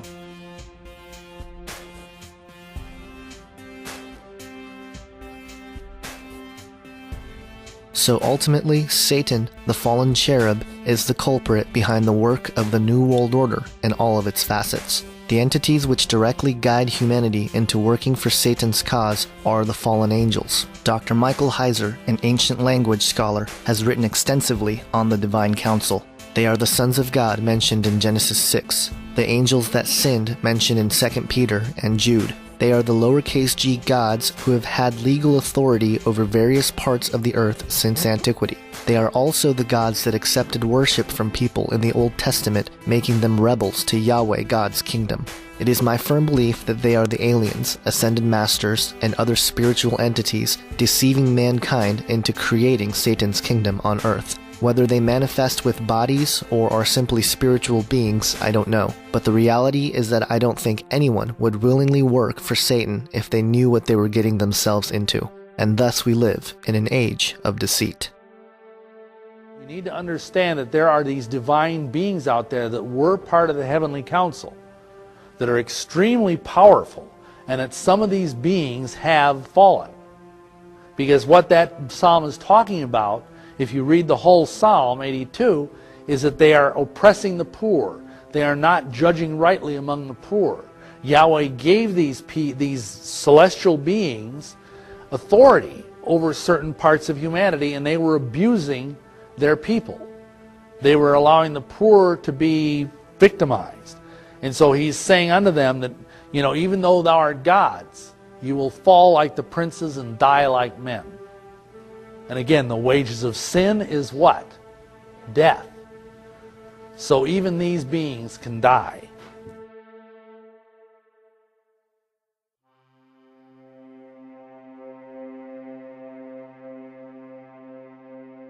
While many of the esoteric New Age and New World Order advocates continue to preach their solution to the world's problems, there is a true hope that is found in a message that comes explicitly from the true creator of this universe. The real spiritual and physical upgrade that the New Age spiritual evolutionists and transhumanists seek to attain has already been given to us in the gospel message of Jesus Christ.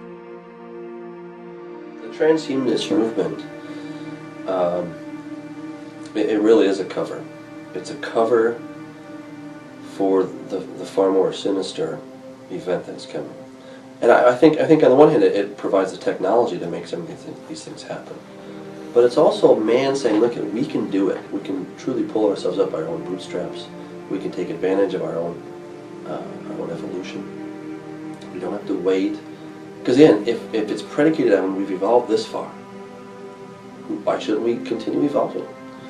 And if we have the technology to overcome death, to overcome disease, why wouldn't we, right? I mean, that sounds right. If there's a little baby that's dying of some awful disease, and we have the power to go in and actually rearrange the DNA and the genes and make things right, wouldn't we be barbaric not to do that? See? So this becomes sort of the heartthrob that we like, oh, we better do this, right? Right. And, I think there probably are some decent things that could be done. Like anything, any kind of technology, there's always room for good. Right. But I really think that we're getting into an area that we should not play with. Because Right. we're now rearranging the Legos that God created. Right. And he's like, don't rearrange those. We're going into the source code. That's what we are. And if you think about DNA, what is it? It's source code, right? God made the source code. Through sin, the source code got kind of scrambled and mixed up a bit. Through the incarnation, the cross, and the resurrection, God has promised to restore our source code to how it ought to be, and probably even upgrade us a bit. Do you think that there was something genetically changed with mankind in the fall? Yeah, Genesis 3? yeah, I do actually. Okay. It's fascinating that you asked that, because even evolutionists have pointed that there was some record of an event in the life of the original man. The record of the event actually did affect something. The event was the fall. Okay, and the fall. At the fall of man is when all of creation became corrupt as well, because everything came out of the earth or from man, right? So Eve, of course, came out of man. Man came out of the dirt itself, out of the dust. And there's this connection. In Hebrew, you see the word Adamah is talking about the soil or the land, and Adam, who comes out of that. So it's kind of like God takes all this dirt, he puts it together, he blows his spirit into man. And whatever happens to man, the condition of man will be the condition of the earth. So if man is good, the earth is good. If man is decayed and corrupted the earth becomes corrupted.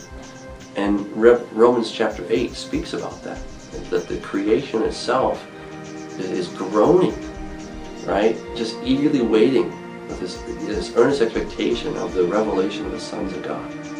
When Jesus came, he had the X chromosomes given to him by his mother, but his father, genetically speaking, is the Holy Spirit, right? So the Holy Spirit provided X's and a Y chromosome, because the Y is passed from father to son. Women do not have the Y chromosome. So he did not have Adam's Y chromosome. So he got a new Y chromosome. And so Jesus becomes the second Adam. Right? Adam was the first, right. Jesus is the second Adam. And now, to be part of God's kingdom, we have to be reborn. We have to have a new birth, become a new creation. We're going to be part of that second Adam. We're all born naturally as sons of the first Adam, right. But we have to be born again as sons of the second Adam. Right? So, and I really think that all this is going to ultimately be realized in a new DNA package for us.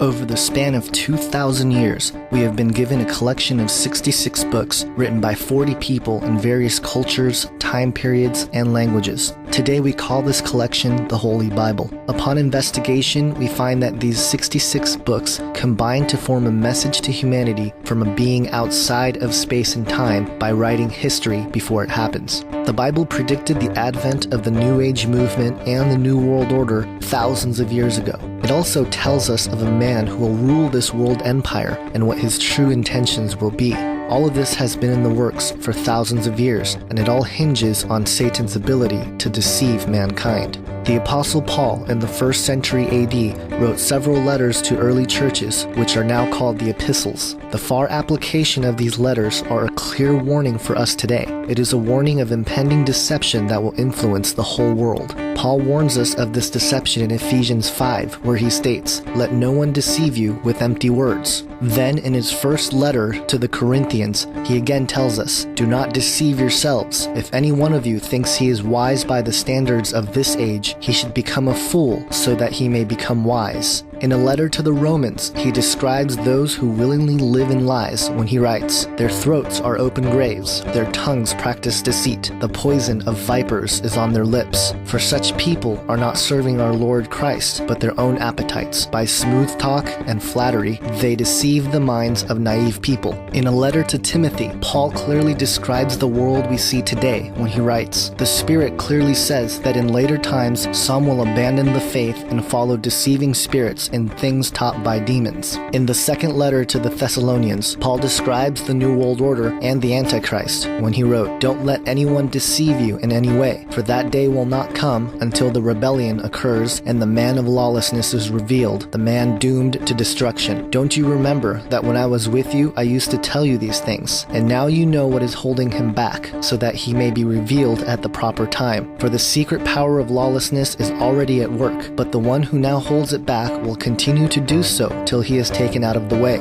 And then the lawless one will be revealed, whom the Lord Jesus will overthrow with the breath of his mouth and destroy by the splendor of his coming. The coming of the lawless one will be in accordance with the work of Satan, displayed in all kinds of counterfeit miracles, signs, and wonders, and in every sort of evil that deceives those who are perishing. They are perishing because they refused to love the truth and so be saved. For this reason, God sends them a powerful delusion so that they will believe the lie, and so that all will be condemned who have not believed the truth, but have delighted in wickedness." The Apostle John, while in prison on the island of Patmos, had a vision of the end times and the deceiving entities that will walk the earth, stating, "And the great dragon was cast out, the ancient serpent who is called Devil and Satan, he who deceives the whole habitable world. He was cast out into the earth, and his angels were cast out with him. He deceives my own people who dwell on the earth because of the signs he was granted to do in front of the beast, saying to those who dwell on the earth that they should make an image of the beast who had the sword wound and lived."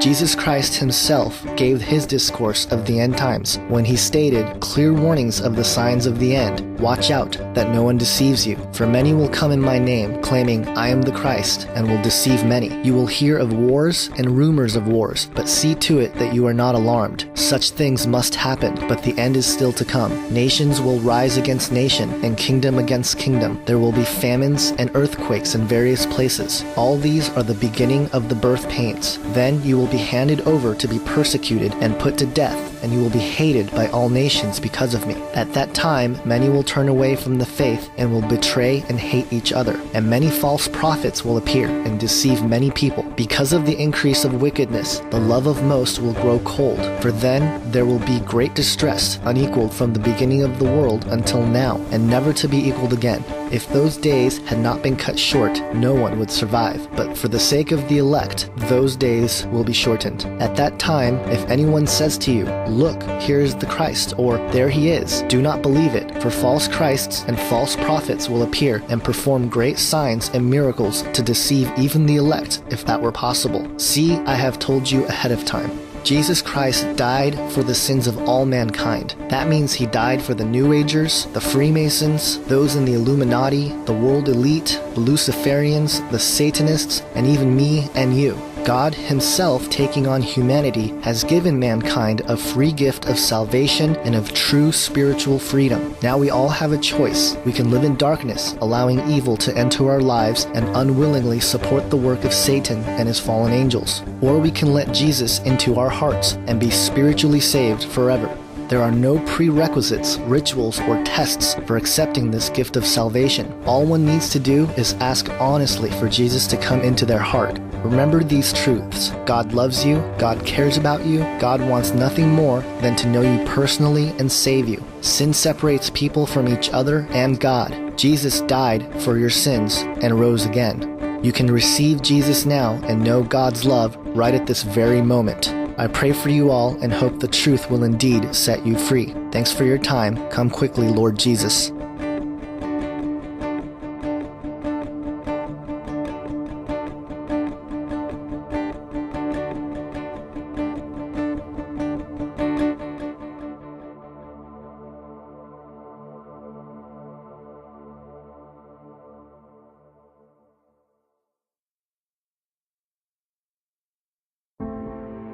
I think, in conclusion, I'd like to appeal to those people that have been researching this for any length of time, specifically long periods of time, maybe even years. To you, I don't think this is going to require a lot of convincing. I think that subconsciously you know that a lot of what was said here is true. I think that you have seen over the years a lot of conclusions about what the New World Order is and what their motives are, and I know that you know that it doesn't really explain all the loose ends and tie them all up. I think that you know, after kicking down so many doors in New World Order research and seeing those that truly expose the New World Order, this theme, that it is in fact theistic Satanism behind those doors. I know that you've seen that. You've seen that they are high-level occultists that really run this show than that are in the shadows. And that even those front men at the very tops are only front men, and that the real movers and shakers are those that hold very dedicated beliefs about the worship of Satan. So we even have this idea that somehow doesn't apply. We have a phrase that we'll say, which is, it doesn't matter what you believe, the fact is that they believe it, which sort of means, yeah, sure, they're all occultists at the top, but it doesn't really matter. They're just sort of deluded.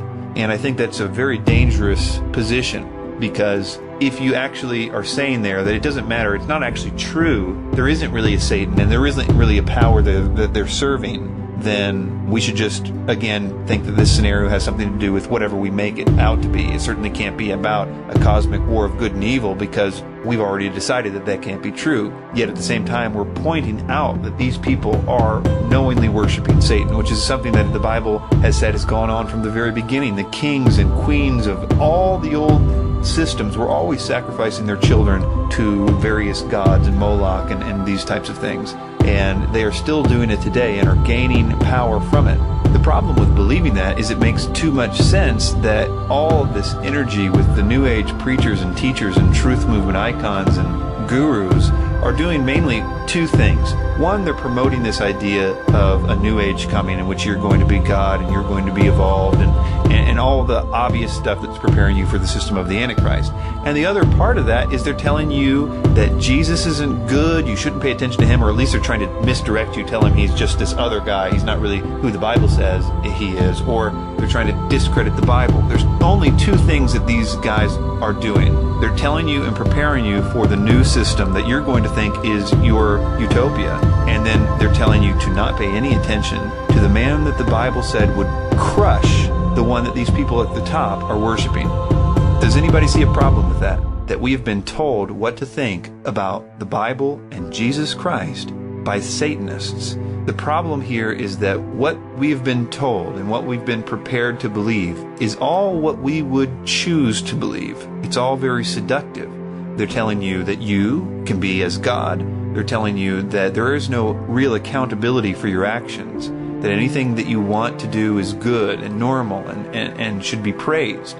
These ideas are very difficult to resist. Truth really is irrelevant at that point because we will fight to defend those ideas regardless of if they are true or not. And that's why there's so many conflicting quote-unquote truths in the New Age and in the truth movement. You know, that's why the first thing that you're taught in the truth movement is that truth is relative. Oh, it doesn't matter. Your truth is just as good as my truth. And we'll fight to defend this completely erroneous idea. I've got news for you. It doesn't matter what way the universe operates. The fact is that it does operate one particular way, cause and effect in a closed system. We are dealing with absolute truth. Maybe yours, maybe mine, but it is absolute and it is one. We should be concerned about looking for the truth.